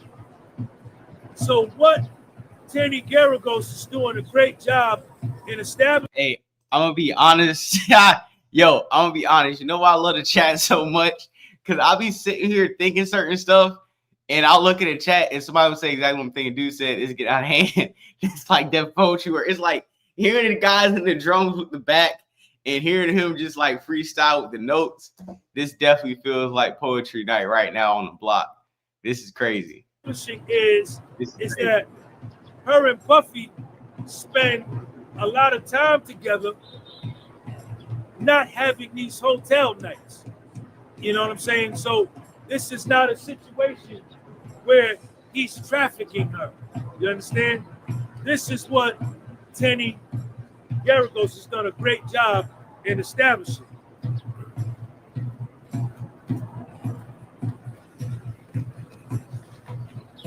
October 2022, Jane Doe reaches out to Antoine, another male entertainer, on her own. She continues to visit with Puffy. They are not having no hotel nights. Puff is taking her to dinner. They chilling by his crib.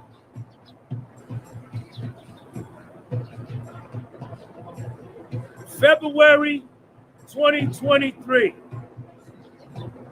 Puffy is like all out dating Young Miami. Young Miami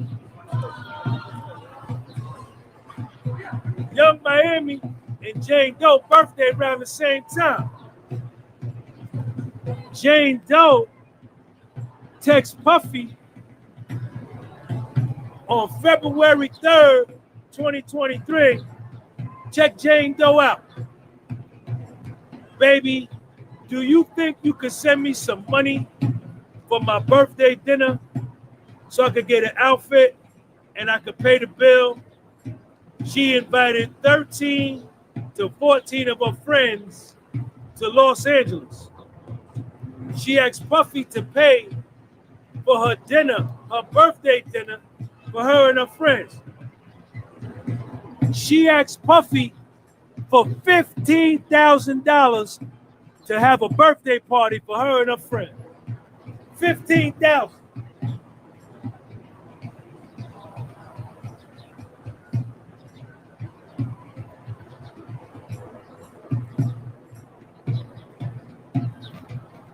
Puffy sent it to her.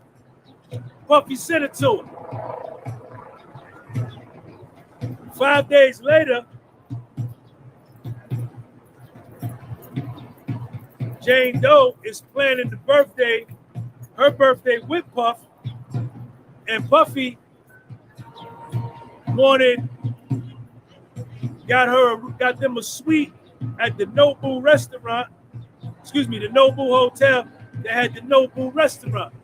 Jane Doe testified on the stand that she didn't want to stay at the Nobu hotel with the Nobu restaurant down there because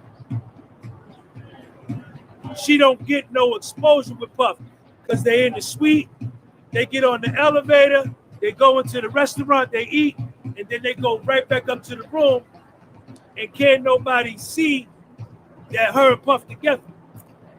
So she want Puff to take her to Carbone or to Poppy Steakhouse. Teny Geragos says, well, why did you want to do that? Jane Doe testified, I wanted to be romanced properly. That's what she testified on the stand. So I could be romanced properly. Now, she's getting agitated. Jane Doe is getting agitated. She's starting to talk fly to Teny Geragos. You know, yesterday she wanted to fight Teny Geragos. Jane Doe, isn't it true that at your birthday, Puffy invited his photographer and that they took a lot of pictures of you? You text Puffy that you were so happy, Puffy was so loving and so sweet as always. Puffy texts her back, I'm excited to see what new entertainment you have.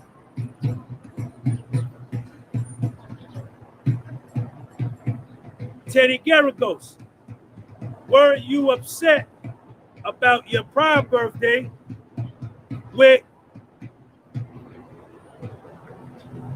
Puffy took Young Miami on vacation?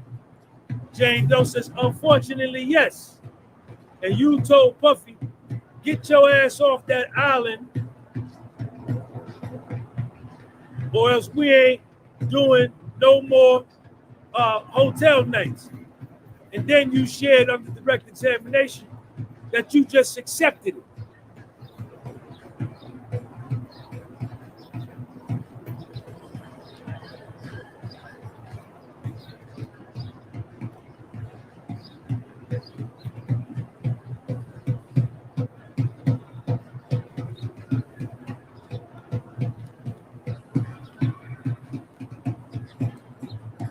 For her birthday gift, Puffy gave her a Van Cleef necklace and a bracelet. Van Cleef. Teny Geragos says, what is Van Cleef? Explain that to me. Jane Doe testified on the stand, it's a very high-end and expensive necklace and bracelet. Jane Doe is smiling in the picture with Puffy before the hotel night. Cabral shows up. She says, I don't remember how Cabral got there. Jane Doe sends Cabral a text on February 8th, 2023. Hey, you, this is at 2:45 in the morning. Yo, I got like 88. Do you have on plans Twitter. tomorrow? Everybody watching me on Twitter, hit the Did like you come button. to Miami You tomorrow? ain't got to retweet if you don't want to. Just everybody on Twitter. Cabral texts her back. You What's just hit up, the like beautiful? button on this post. It helps Jane y'all. Doe, I'll organize your travel plans. Thank you. Cabral comes to Miami. Her, Cabral, and Puffy do a hotel night. After the hotel night, Jane Doe texts Puffy, baby, I love and appreciated every detail you put into my birthday. Emoji, heart. I love you, baby. And at her birthday, she had 2 men down in Cabral.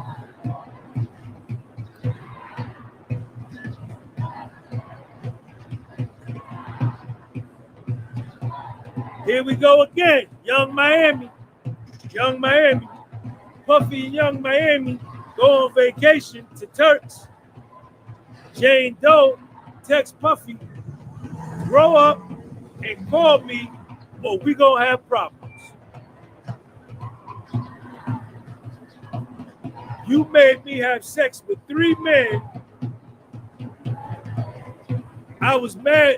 This is what Jane Doe tells Teny Geragos under cross-examination. After I saw Puffy was on vacation with Young Miami, I was mad because he made me have sex with 3 men, and here I'm watching him and Young Miami on a beautiful island, and I was hurting. It hurt me to see him with Young Miami. Now, Jane Doe is furious on the stand.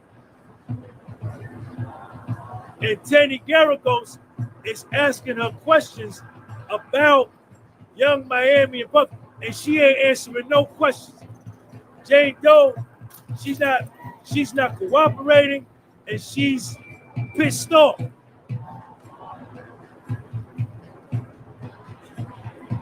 Jane Doe, isn't it true that you broke up with Puffy after he went on vacation with Young Miami, and you flew to Paris for Paris Fashion Week? You sent Puffy a text on February 12th, 2023. When I put the truth in your face, you want to break up with me. Puffy texts her back, we don't got to be together. Jane Doe says, I missed him dearly. And she got back together with Puffy. Puffy texts her on March the 2nd, 2023. I'm very sorry I called you a bitch and that I lied to you and told you that me and Young Miami didn't have sex, and we did. I wish you well, love. A week later, March the 9th, Puffy texts Young Miami, good morning. Texts Jane Doe, good morning. Jane Doe texts back, good morning. Puffy, can we talk when you're free? Jane Doe, I'll be free from 10:30 to 10:45, or we can reschedule tomorrow. Puffy, I miss you. Jane Doe, I'm open just to be friends. Puffy, you want a hotel night? Jane Doe, that's the best you can do? Puffy, Turks and Caicos? Question mark. Jane Doe, that's better. Puffy, Tuesday? Question mark. Jane Doe, Bora Bora. Jane Doe, text Puffy, what we have is special. Puffy, can't wait to see you. Jane Doe, me too. And she starts looking, Jane Doe starts looking for houses in Turks and Caicos. Puffy sets aside $100,000 budget. Puffy budgets the trip for Jane Doe and him to go to Turks and Caicos.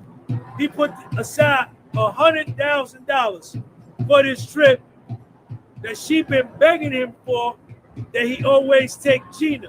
He always take Young Miami. He don't never take her. You understand? Teny Geragos asks Jane Doe, how much did he end up spending on you on this trip? Jane Doe said, Puffy spent $55,000 for me on that trip. $55,000.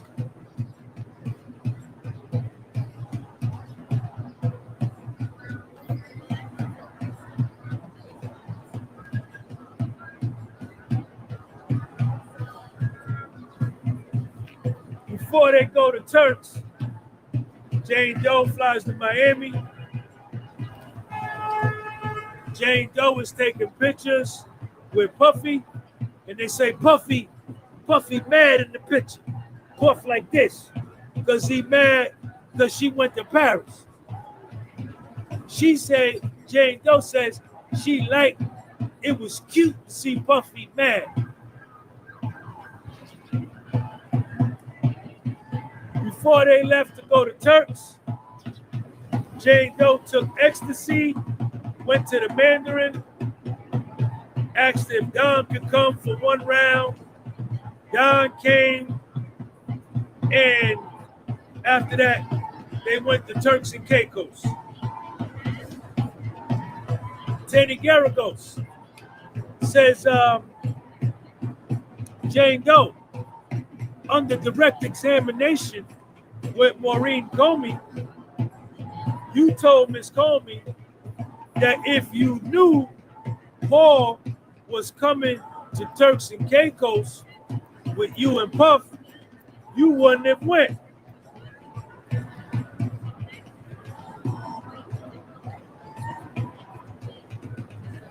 now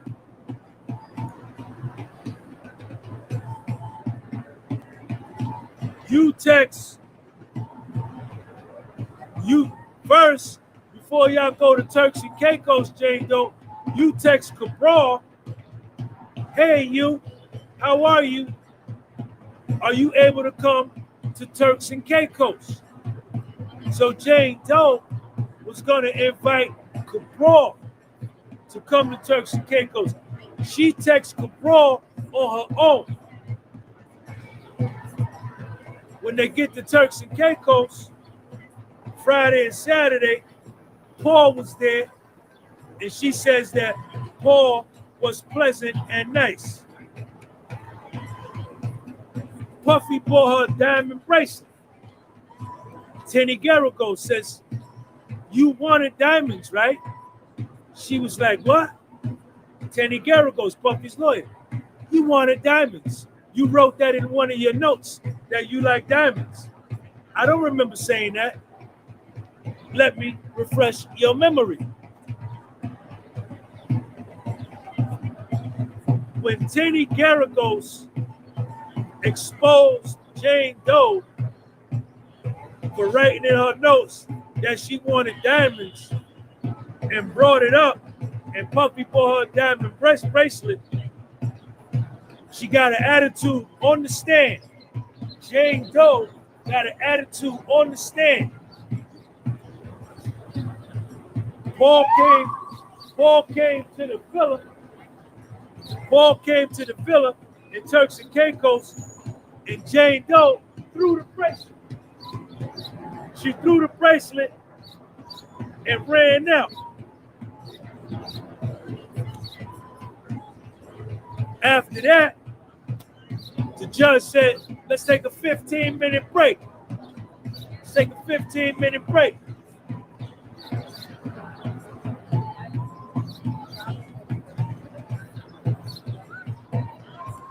We came back from the 15-minute break.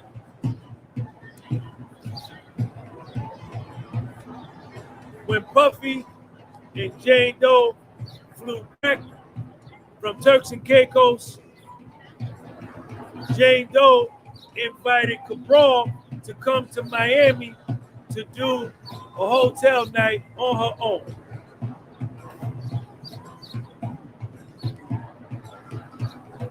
On March the 28th, 2023, Jane Doe texts Puffy, heart emoji, heart emoji, heart emoji. Beyond the sex, I can make love to you every single day. I love feeling you inside of me. I love you, baby. Jane Doe to Puff.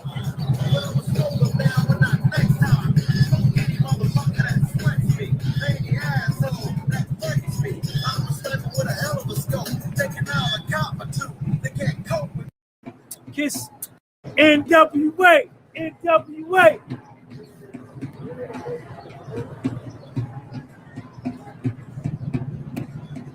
April the 10th, 2023. More oil, Shakir. More oil. More oil. April the 18th, 2023. More oil. They had a 6 o'clock dinner and a party. You cool with that? Jane Doe text Puffy back, yes, I am, baby. Kiss emoji.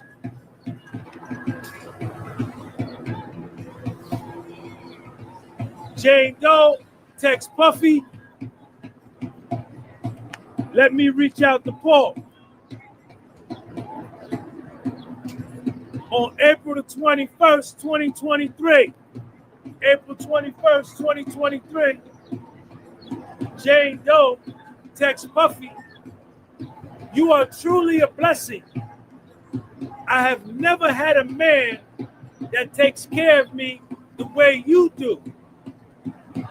Me and my child are thankful for you. Me and my child are thankful that you take care of us. I will always be there for you. Lamb Chop Burt, I love you forever. I'm glad to have you as my friend, glad to have you as my lover, Glad to have you as my boyfriend. But Puffy didn't like when she called him her boyfriend, because Puffy told her, I'm not your boyfriend. I'm not your boyfriend. I see a bunch of women.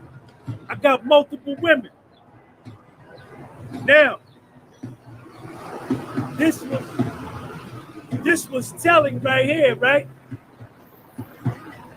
After she say all that, she start crying on the stand.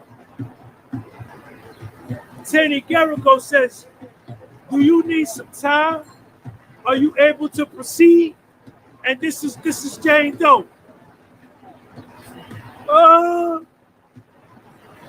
Look, after she say all of this, I need 1,000 thumbs up. Hit that thumbs up button. Hit that thumbs up button.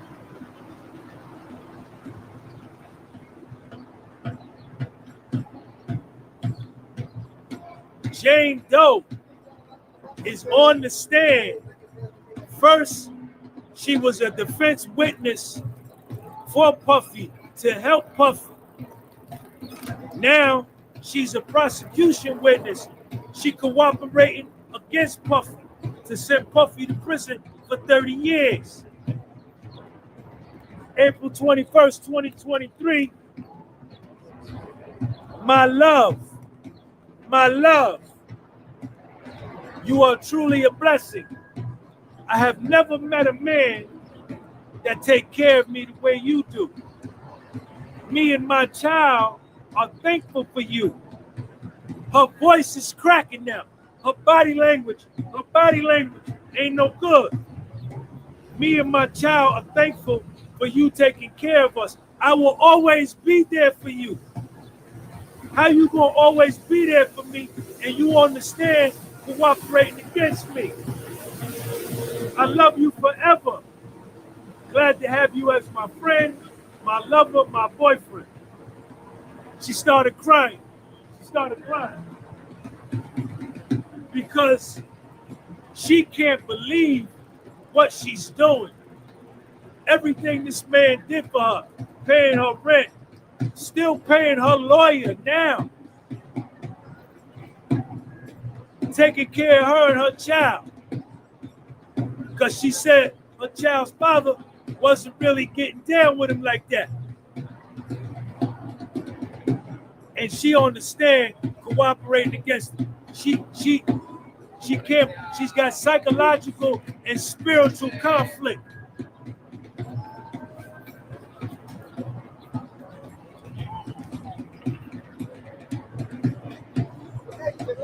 They do a hotel night. Jane Doe. Anthony Brown, thank you for that super chat. After a hotel night, Jane Doe, you are so special. I'm thankful you in my life. I love you, Puff. June 2023, Puffy had an operation.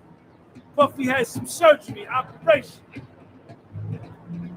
She went to Puffy's crib several times. No hotel night, just chilling. I went there to take care of him after his surgeries. July 4th, 2023, they had a hotel night with Paul. January 7th, 2023, Jane Doe texts Paul, I just wanted to make you smile. I'm listening to some of your music, and I love spending time with you. Now she full out crying. Now Jane Doe, no. Jane Doe, she crying. Teny Geragos asked the judge, Your Honor, may we approach? But really, what they were saying was, sidebar.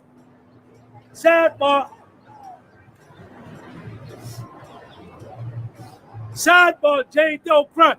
Yo, her head down like this. She like this. During the whole sidebar, she like this. She can't believe she's betraying Puff the way she portraying Puff.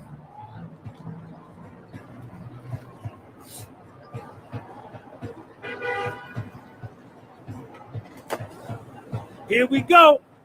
Here we go again. August the 9th, 2023. Puffy texts Jane Doe. The movie night we had was off the chain. Jane Doe texts him back, delicious. But it wasn't a hotel night. Puffy was just hitting that by himself. He hit it by himself. Jane Doe was gonna organize herself an all-star night, an all-star hotel night, where she was gonna invite 3 or 4 dudes in the same night for Puffy for all-star night. But it got canceled because they got hurricanes in Florida. And her period came. Her period came. Puffy sent her some flowers.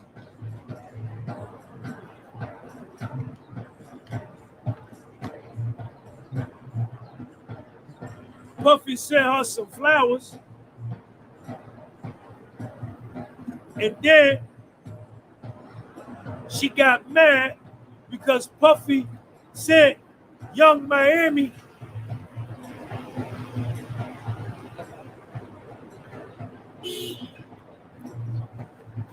Jane Doe shooting, y'all. Young Miami, Jane Doe shooting. Don't say Young Miami around Jane Doe.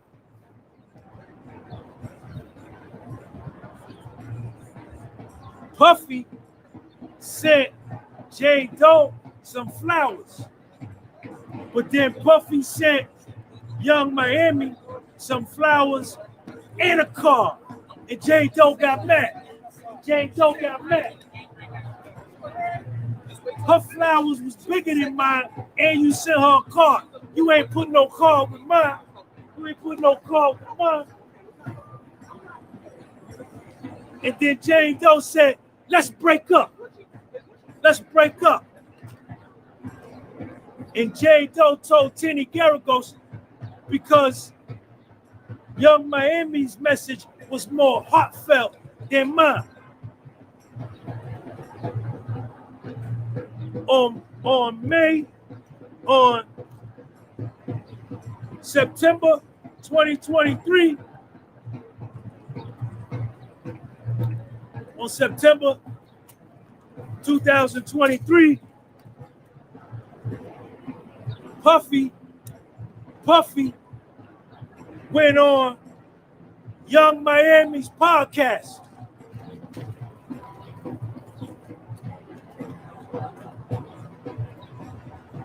Jane Doe shooting Young Miami.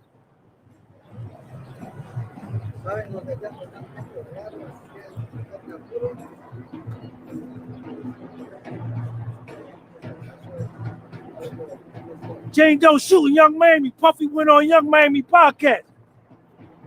Yo, OG is out of pocket. OG out of pocket. Teny Geragos putting the screws to Jane Doe on the stand. Puffy went on Young Miami's podcast, and Young Miami and Puffy discussed on her podcast that they had sex for 48 hours on his yacht. But Puffy told me that he didn't have sex with Young Miami. This is what Jane Doe said. I was upset because he lied. And I wanted Puffy to take me on the yacht. I didn't want him to take. This is what she said on the stand. Tell me.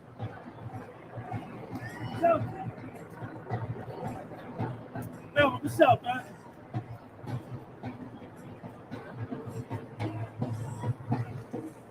Then Jane Doe texts Puffy, I'm not coming to New York because you bragged on Young Miami's podcast that y'all was fucking for 48 hours, and then you want videos of me having hotel night so you could get hard and have sex with Young Miami. She testified to that on the stand. She said that on the stand. Yes, she did. Yes, she did. Yes, she did. Yes, she did. Yes, she did. Yes, she did. Yes, she did. You took Young Miami on the yacht. I wanted to go on the yacht. Young Miami flowers bigger than mine. You gave me the little joint. You gave Young Miami the big joint, and it had a car. Where my car at? Then you had sex with her on the yacht for 48 hours, and you want me to send videos of me with Cabral and Paul so you could get hard, so you could knock down Young Miami. You could knock down Young Miami right there. So you could knock down Young Miami. I wanted to go on the yacht. You took Young Miami.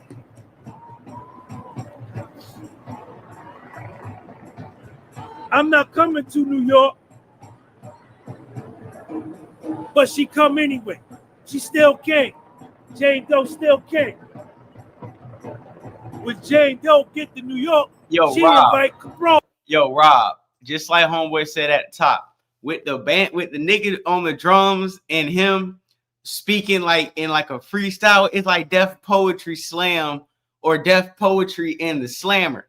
I don't know which one it is, but this is the type of carrying on niggas need. If you getting off work, you getting out of school, you getting out the gym, roll up, get something to eat. We got a long night, pause, but we got to go deep. We got to go deep. More oil. We got to go deep. We got to go deep, man. We got to. Hit that smash that like button. We going deep tonight. Pause. Got to get it cracking, man. It's Diddy. We got other people popping out, man. We got a long night. Oh, we got to go deep. She invite Hey, I'm putting the bottle out now. Pause. Jane Doe testified on the stand that she preferred having sex with Cabral because she was more happy. Cabral made her more comfortable. She was more into it. Her and Cabral was doing the raccoon. They was doing the raccoon. Her and Cabral was doing the raccoon. I was more into it, and I was more into experiencing more sexual activity. I felt freer with Cabral. I felt freer.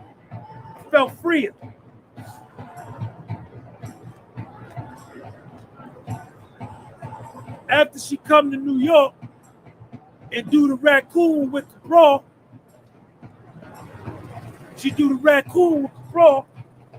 she texts Puffy when she fly back to LA. Thank you, baby. I want to apologize. I have had many more good times with you than bad. I love having you in my life. I don't want nobody else in my life but you. I love you. That was when she flew back to LA. She get back to LA. She turn around, fly back to Miami.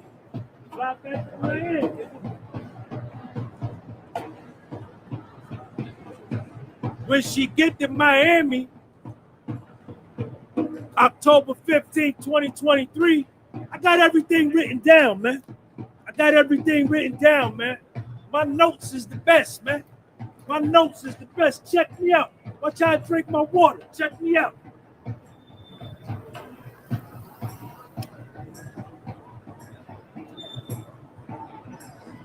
Yo, I drink my water fly, right?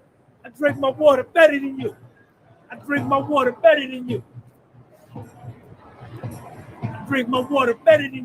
You saw how I drink my water? She gets back to LA, she fly back to Miami, and she call up Cabral. She invite Cabral back down.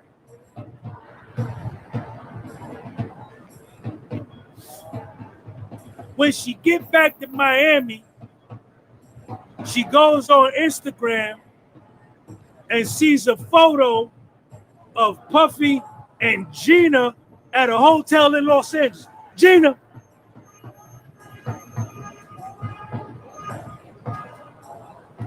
She's shooting. Jane Doe shooting, y'all. Gina, she saw Gina on Instagram. Oh, G. Watch out, y'all. You can't say Gina or Young Miami around Jane Doe. OG. Jane Doe go on Instagram and see Puffy and Gina at a hotel in LA. She texts Puffy, why would you bring that trash back in? You have who you are with. You are with who you want to be with. Puffy texts her back. Let me know, whatever you decide. You could stay or you could bounce.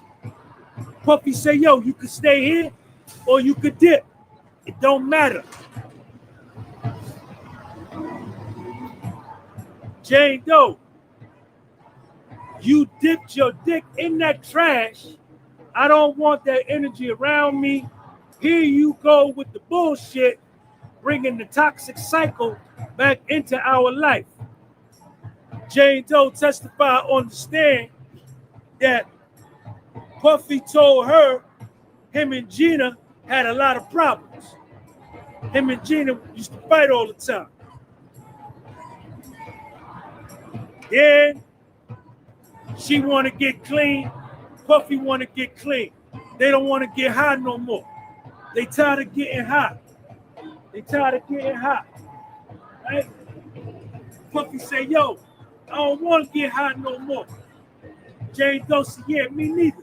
I don't want to get hot no more neither. So,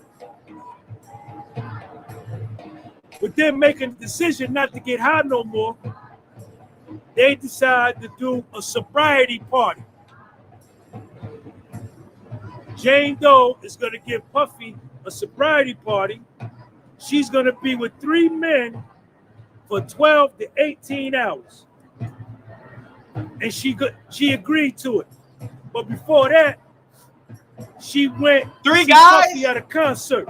3 niggas, 18 hours. Now, there was another contentious moment between Teny Geragos and Jane Doe. Jane Doe was like, I resented it. Teny Geragos, but you regretted it, right?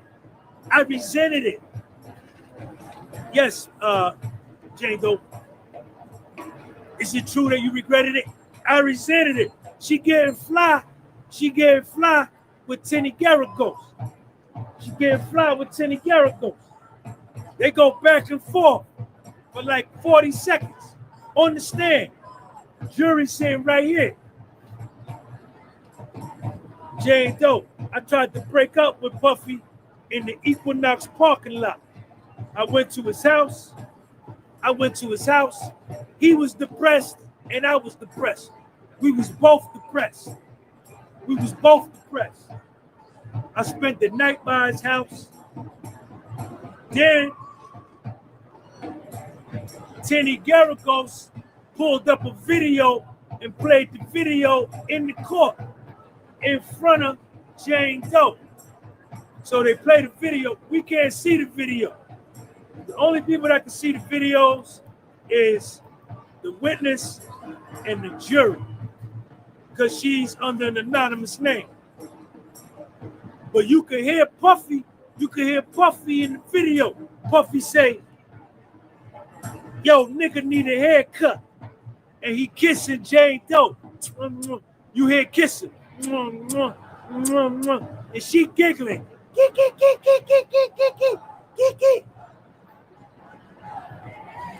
Niggas need a haircut. They kissing each other. Puffy say, I was in a dark hole. I love you. I never want to hurt you, no matter what's going on in your head. You came to save me. and they kissing each other in the video. And Jane Doe, they showed that in the court. They showed that in the court.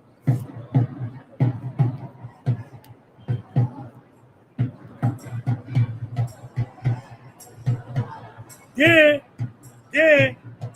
Cassie lawsuit. Cassie filed her lawsuit with the lie in it about the balcony joint. Cassie filed her lawsuit. How you doing? I see you. Cassie filed her lawsuit. But Cassie lawsuit got a lie in there about the balcony. That balcony thing ain't never happened, man. Then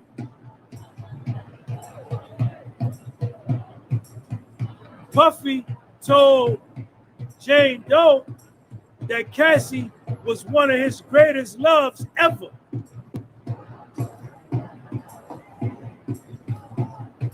And showed Jane Doe love letters he wrote to Cassie. Jane Doe then said that Gina tormented Cassie's relationship with Puffy. Then here we go again. Here we go again. Jane Doe, she get mad again because Puffy done took another girl to London. Now Puffy in London with another honey. Puffy be over there with a honey. He be in LA with a honey. He be in Miami with a honey. He be in London with a honey. He be in New York with a honey. He be everywhere. Puffy got honeys. Puffy got honeys everywhere, man. Got honeys everywhere. Got honeys everywhere. Check me out. Puffy got honeys everywhere. Got honeys everywhere. Jane Doe see Puffy with a honey over in London. Now she mad again. Now she mad again. She stay mad. But Jane Doe, right off the bat, you stab your girlfriend in the back because you start talking to Puff while your girlfriend was still dealing with him. So that show right there, you from the Dipsy dumpster. You understand? And he told you, I got multiple women. It's a bunch of y'all. It's a bunch of y'all. It's a bunch of y'all. Bunch of y'all. Bunch of honeys, man. Puffy got a lot of girls, man. Got a lot of girls, man. Sidebar. Yo, every time Puffy get with another honey, if he be with Jane Doe and he want to go get with Young Miami, he tell Jane Doe, sidebar, did he go by Young Miami? Young Miami.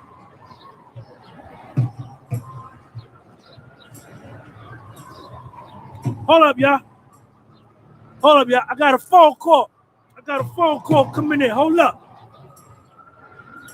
I got a phone call coming in. Hold up. Hello? Yeah. OG got a call on the this booth. Young man. Man, oh, come on, OG. All right. OG done got a call on the Boost Mobile and acting different. Old nigga tripping. All right, we got Lauren Cohen in the building. She got her updates. We're gonna switch it up. It's mad ethnic. You know what I'm saying? This ain't just premium nigga news. We got white folks covering it too. So let's so alarming for a second. Oh my goodness. Well, hi everyone. It's been a minute. I'm Lauren Conlin, and with me is for an organization and ongoing crimes. And then you ask the question, what are the predicates? So RICO predicates are crimes that you have to commit essentially in furtherance of the conspiracy. So I'm of a different opinion than a lot of people are on this case. I think the organization is clear. It's Bad Boy Entertainment. It is a criminal individual, okay, P. Diddy, who has this corporation and related company around him that he uses for the regular commission of crimes. And here are the predicates as I see them. Number one, the prosecution started with the most powerful and damning piece of evidence, the video of Cassie being beat at a Continental Hotel. Why? You'd say, hey, not that this isn't a crime, isn't this just a domestic dispute between two people involved in a romantic relationship? Partially yes, partially no. It is a battery and an assault and a kidnap of her, because that beating, as brutal as it was, occurred during one of those freak offs. She clearly was not a willing participant at that time. The fact that that freak off was going on in the hotel at that time has been established by staff, the people that clean the room, all of these things. You may be wondering, like, why are we talking about this? Why is it important that they clean oil and sheets and everything up? Because part of the enterprise was he's transporting not the sex workers. He's transporting Cassie. He's transporting Jane for illicit sex. And in doing so, he's coerced them. He's beat them. He's blackmailed them with video. And he's done it in via owned by Bad Boy Entertainment. That's why we are swept up in a conspiracy and a RICO charge against Diddy. Here's the other thing. Wait, can I ask you a question before? Okay, but to prove this, don't you need, I feel like the conspiracy, you need co-conspirators, right? Am I right or wrong? You do. Okay, so you need other participants in a RICO charge, okay? You could have unindicted. And a conspiracy in general, right? A conspiracy in general. Okay. But so where is that? I really just want to know, like, where is that conspiracy within, let's say, the hotel beating video, the setup of transporting the materials for Cassie to engage in this, Jane, whatever? Where is that conspiracy exactly? That conspiracy can be as simple as the drivers that worked for him driving at the behest of Diddy. Okay. They could be unindicted co-conspirators. Now, we asked this the day the indictment fell. You and I were live and we were reading it. What did I say? Nobody else is charged here because those folks, they're unindicted co-conspirators. Okay. And a conspiracy isn't very complicated. It's an agreement in furtherance of a crime. If I'm driving these individuals to freak offs, if I'm picking up sex workers and I know exactly what's going on in there, I am a co-conspirator. That's the theory behind this case. Now, the next thing is you got the Kid Cudi situation. So one predicate or two is the battery and kidnapping of Cassie at the Intercontinental. The second thing that's been highlighted is the Kid Cudi deal, where he calls up Capricorn Clark and says, I'm going to go kill this guy, okay, a felony, goes into his house, allegedly, burglarizes the home, opens the Christmas presents. His car is seen there. The car which is owned by Bad Boy, part of the conspiracy and the RICO. Right. And the Molotov cocktail, the old English malt liquor bottle that with the silk scarf that goes into the car and burns it, arson, another predicate. So again, this is not the traditional mob use of RICO, which wasn't traditional when Rudy Giuliani originally used it in the 1980s. But conspiracy. That's what's going on here. And that's what I think. That's what we've been hearing is the RICO is tougher to prove here, because it's not like, again, the mob situation where these guys were money laundering and it was so clear and easy to see what was going on. I think that what a lot of people are asking, and I think I saw it in the chat as well, people want to know, is KK going to testify? She is his right-hand chief of staff throughout. I mean, Cassie, I mean, she's seen it all. And the answer is, I don't know. They were going through some witnesses this afternoon, and the government actually said they expect their case to be completed by either between next Wednesday or Friday. But we don't have court Thursday. It's Juneteenth. So I heard about 4 more witnesses that they mentioned. Jane's going to be on the stand through tomorrow.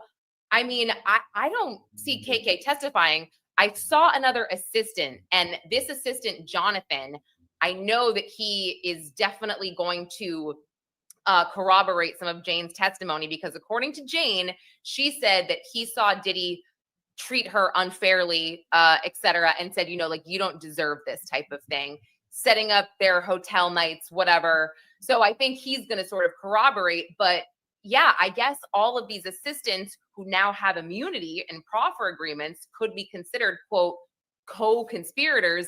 But so Jarrett, and just for people, you know, that are new to watching this, Jarrett, obviously a former prosecutor, I am always here to sort of push back and kind of talk about the defense side and sort of the holes they could poke, just because that's our dynamic here. I call both sides of the ball, just for No, the you record. do. I'm a You former do. prosecutor. Yes, But- I did say that. I said former. So to answer that question, Yeah. let's assume for a moment KK doesn't testify. Okay, a lot of what she would have probably testified to, right, is maybe financial transactions, like the $100K to Garcia for the video. Where did those proceeds come from? All this stuff, right?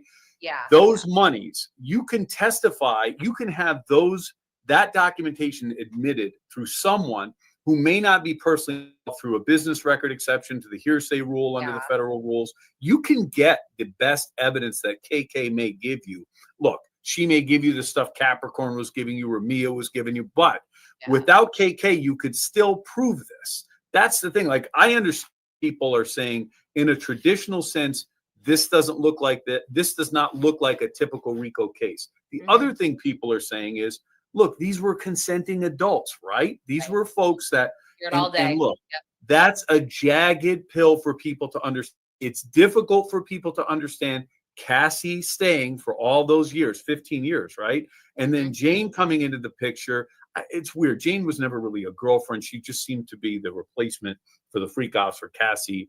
I don't mean to sound cold about that, No, but you're not. You're like, just stating facts. I mean, well, yeah. I mean, so there is another woman that I believe participated in these, Gina, but who is not testifying, and we're hearing Gina's name a lot in court. Her name comes up all the time. She seems to be a crazy point of contention for all of Diddy's main girlfriends, you know, because she just keeps appearing and she, I guess, causes a lot of toxicity, and it just, you know, I don't know, but I think was toxicity their biggest problem in these relationships? It's fun. No, seriously, right? No, I feel like you're right about that. I think that clearly it always comes down to the jury, of course, but in this case, I have felt like the jury instructions, number one, it's going to take a long time, because I think some of these jurors, like, just by looking at their face, I think that they are, I mean, one woman in particular really seems to side with the defense when they are cross-examining women. In particular, I noticed this one woman, she did the same kind of smirk when Dawn Richard was being cross-examined, when Mia was being cross-examined, and then now Jane. So I feel like, you know, and it comes down to also the fact that these people are talking about a life that a lot of us are really not familiar with. I mean, you have Jane on the stand today who's talking about really not being happy staying at the Nobu Hotel. If you look up the prices of the Nobu Hotel, it's like 10 to 15 grand a night, you know, flying on private jets to go to Vegas for a party to see, you know, so I think it's the jurors are really going to have to understand what the charges are. But Lauren, here's what people understand. He pummeled Cassie in that video.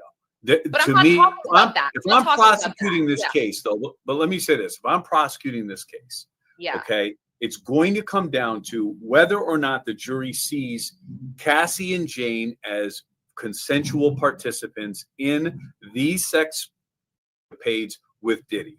When you see that video and you hear that testimony, no email about enjoying that is going to unring that bell. Okay, it's possible at one point she may have been into what he was into. Okay, the guy has dangerous sexual proclivities, right?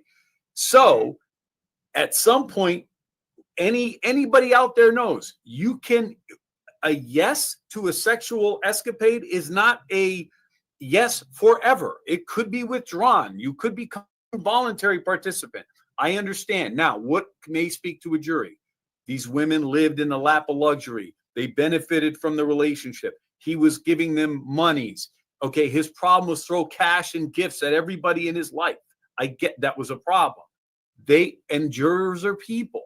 Yeah. They may look at this and say, you know, can I feel real sorry for these folks? They stayed all this time. There's one thing I think you can't escape, though. It's the power of Diddy. He was extremely connected. He was world famous. And that creates another imbalance. We're back in the Harvey Weinstein world, the Bill Cosby world, all of that stuff.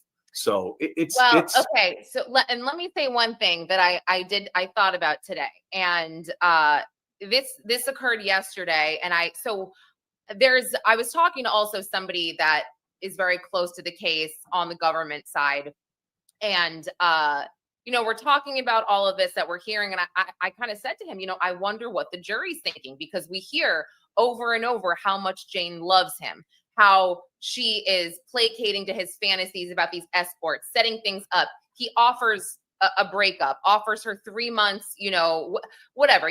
Everything we're saying that would show that perhaps maybe she regrets it now, which Teny Geragos kind of got her to say on the stand today. Like, you regret it now, because she kept saying, did you agree to this? Did you agree to sleeping with this man, that man? And Jane would say, unfortunately, yes. And Teny said, well, you keep saying unfortunately, but did you agree to it or not? And she said, yes, but I resent him for it, and I regret it, type of thing. And Teny said, okay, so you regret it now. And what we heard from Jane, I think it was either yesterday or the day prior, and I think it's so important, and this is what this guy said that's very close to the case, is after the beating in LA in June of 2024, there's a couple things here, Jarrett. After this beating, he forces her to engage with a third-party entertainer.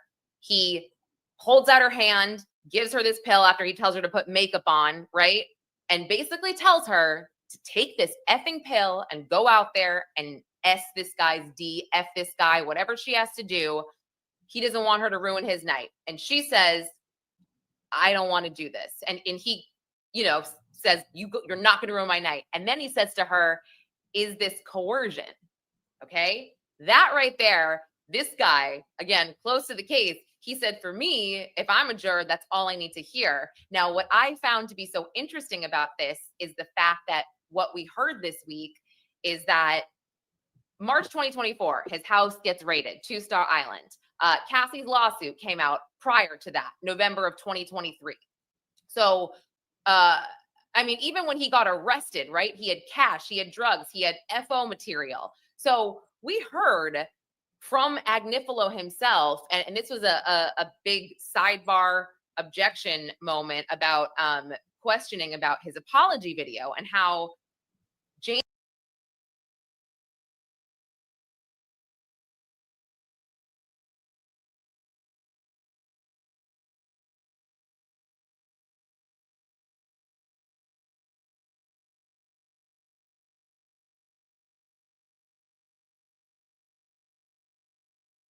I be on mute. I just be talking sometimes, but I don't even know. No, this is what I was saying. I didn't want to watch a whole another hour with somebody else. So we got a little quick 10-minute video about to pour a little shot. Everybody pour up something, get something to drink. You know what I'm saying? Get some roll up, get some fruit, get some water. What I said, this ain't something to be sober for. We gotta go deep tonight. Pause. We gotta go deep. It's gonna be a long night. We gotta go deep. More oil, more oil. This is Sean Combs. We are on day 21, and it was a very short day in court today. So I'll go over some of the highlights. We did not hear as many explicit text messages today. Thank goodness. I am very relieved about that. We did see Jane get very emotional on the stand today. There were a lot of messages read from Jane to Diddy about how much she loved him, how much she cared for him. And I mean, like, very sentimental messages where she said, you know, I am on my knees thanking God for you. And there was one message in particular where she said that he has made her child so happy, and that just meant the world to her. And at that point, she got very emotional on the stand. She started to really cry. and it seemed like she needed a break. They took a quick sidebar after that, but a break wasn't needed. And I think the point of the defense, God, my blush, sorry. When I look at this, I'm like, man, I think the point of the defense playing this was that they pointed out that all of these sentimental text messages were sent after hotel nights or after trips that involved multiple hotel nights. Now, we also heard just some context behind a couple things that we had previously heard in the past, like the island trip where he went to this island with another woman and he bragged about how much sex they had on this podcast. That was actually with Young Miami. And I think I had previously said it was Gina, excuse me, but don't worry, we heard a lot more about Gina on the stand today. We saw text messages from Jane to Diddy, again, fighting about Gina, and Jane refers to Gina as trash a lot, saying, you dipped yourself in trash again. I don't want this, toxicity in our relationship, because she had indicated that Gina and Diddy were very toxic, and he would sort of bring that home to her. And we also saw text messages where they got in a fight because he had gotten Gina a necklace and she posted it on social media publicly, and Diddy got upset at Jane about, or not upset, but he made her take down a food post that she had tagged him in earlier. So it was like, she can't be public, but Gina can, as well as Young Miami. She just said she felt very disrespected when these women would publicly post. And again, she was doing these quote unquote hotel nights. Now, we saw a multitude of text messages with Jane setting up these hotel nights. And, she pointed out many times that she felt like she had to do this to make her partner happy because she loved him. And there was one point where, Teny Geragos brought up the 3 men night, the sobriety night. And, she just said, and she said this a bunch of times, you agreed to it, right? And Jane would answer, unfortunately, yes. And she answered unfortunately, yes, multiple times. And Teny Geragos said, you keep saying, unfortunately, but you agreed, right? And she kept saying, I resent him for it. I resent him for it. And Teny Geragos would say, okay, so you resent him for it, but you also regret it now, kind of trying to point out that she regrets it now looking back. So there was a lot of that. We also heard about her birthday in February of 2023. The defense pointed out a text message she sent Diddy asking him to put money in her account for her birthday. And it turns out he put about $15,000 in her account so she could go shopping, take her family and friends to dinner. And she said that she didn't have a good birthday. She, on top of all this and Diddy buying her this birthday dinner for her family and friends, she didn't have a good time. She said that he kind of had her holed up at the Nobu Hotel in Miami after. And she said that he only wanted to eat at the Nobu Hotel because they didn't have to go out and he could kind of keep her there. So she wasn't really happy about that. So Teny Geragos kind of showed us text messages of her saying, let's go to Carbone, let's go here, let's go there. And she would explain this because she was upset being, alone with him at the Nobu Hotel where she couldn't sort of go out and just have an experience like maybe the other women did. And she didn't say that. I'm just kind of gathering what I took from that entire back and forth. Let's see.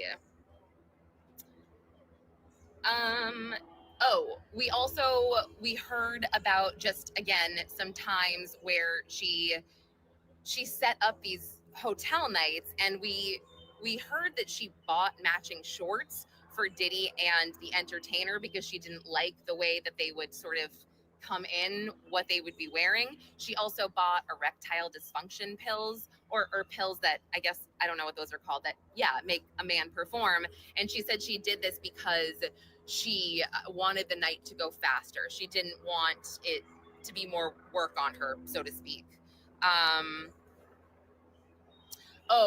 We hear a lot about movie nights they have together, and movie nights are when they either watch a Rhymes with Porn or they watch their own porn video, indicating that she enjoyed watching these with him, which of course Jane would say, I did it because I loved him. And we saw, or we didn't see it, the jury saw it, but there was a video of Diddy and Jane that they took on one of their phones after they broke up and got back together, and they were laughing and kissing and talking about how they really need to lift each other up. And Diddy said, you know, Jane, she lifted me up, and I didn't even, you know, I needed it so badly and I didn't realize it. And then Jane said sort of the same thing. And I noticed that some of the jurors were actually smiling at this video. There was a lot of like kissy, like, it was just, I don't know. It was, yeah, a lot of that. But they were smiling. What else? Oh, there was another, so just going back to an uncomfortable moment, an uncomfortable moment was the birthday dinner. Teny kind of went back and forth with Jane because she said she didn't have a good time. And she's like, Teny said, you didn't have a good time at the dinner that he paid for, and, you know, wearing the clothes he bought you and type of thing. That was a bit tense. We stopped a little bit early today, right when we got to Cassie's lawsuit. And Teny brought up Cassie's lawsuit and kind of said, you know, you guys were broken up when Cassie's lawsuit came out, and you were upset because you had also recently seen him in Vegas with another woman. And she said, yeah. And she said, you know, you were following this lawsuit pretty closely. And she said, yes, I was. And then there was an objection and a sidebar. And then we ended early because the government brought up that when Jane got on the stand, the defense had asked her if she got immunity from the government. And she said, yes. And again, they asked her, you know, what does this mean? And she said, you know, I'm protected as long as I'm not lying. Sorry, hopefully you can hear me. And she said, you know, or Teny asked, well, who determines if you're lying? And she says, the government. Now, the government said because of this, because they're kind of indicating that Jane could be fabricating testimony in order to please the government, they want to introduce some notes or journal entries that Jane had written after Cassie's lawsuit came out. They want to introduce these in redirect. And the judge said he would make a decision tomorrow, but the defense was kind of just like, I don't understand why you guys are doing this, because we're not saying that Jane is a co-conspirator. We're not indicating that. We're just, you know, this one has nothing to do with the other type of thing. Oh my gosh, sorry. There is a giant cockroach. Holy, can you see that? I don't even know if I'm showing that. Oh my gosh, love New York. Sorry, that's disgusting. So, yeah. The judge will rule on this tomorrow if these can come into play with the redirect. So we'll see. But yeah, overall, there was no big bombshells today. Again, it was just really going back and forth with Jane about her being agreeable, complicit with the escorts, even though Jane would make sure to add a lot of context about why she did this and why she said yes. And at one point, she had said, you know, I would be agreeable because it was that, or I would deal with, the word was like he'd be agitated. And so Teny made sure to say that multiple times. So it would either be with an escort or deal with his agitation, kind of hinting like, okay, so agitation is not that bad. But, oh, and sorry, one more thing. We heard about a threat that Jane gave Diddy when he was off with Young Miami on an island, and Jane had planned this Valentine's Day for him, or she was planning it, because Young Miami and Gina, their birthdays are around the same time, so Diddy kind of had to do both their birthdays all big. And basically Jane had sent Diddy a text saying, you better get your ass home off that island or no Valentine's Day, which she had set up with like 2 entertainers. And Jane said, yes, that was really the only time that I used the hotel card as a threat. So yeah. Okay. All right. I'll give you another update tomorrow at lunch.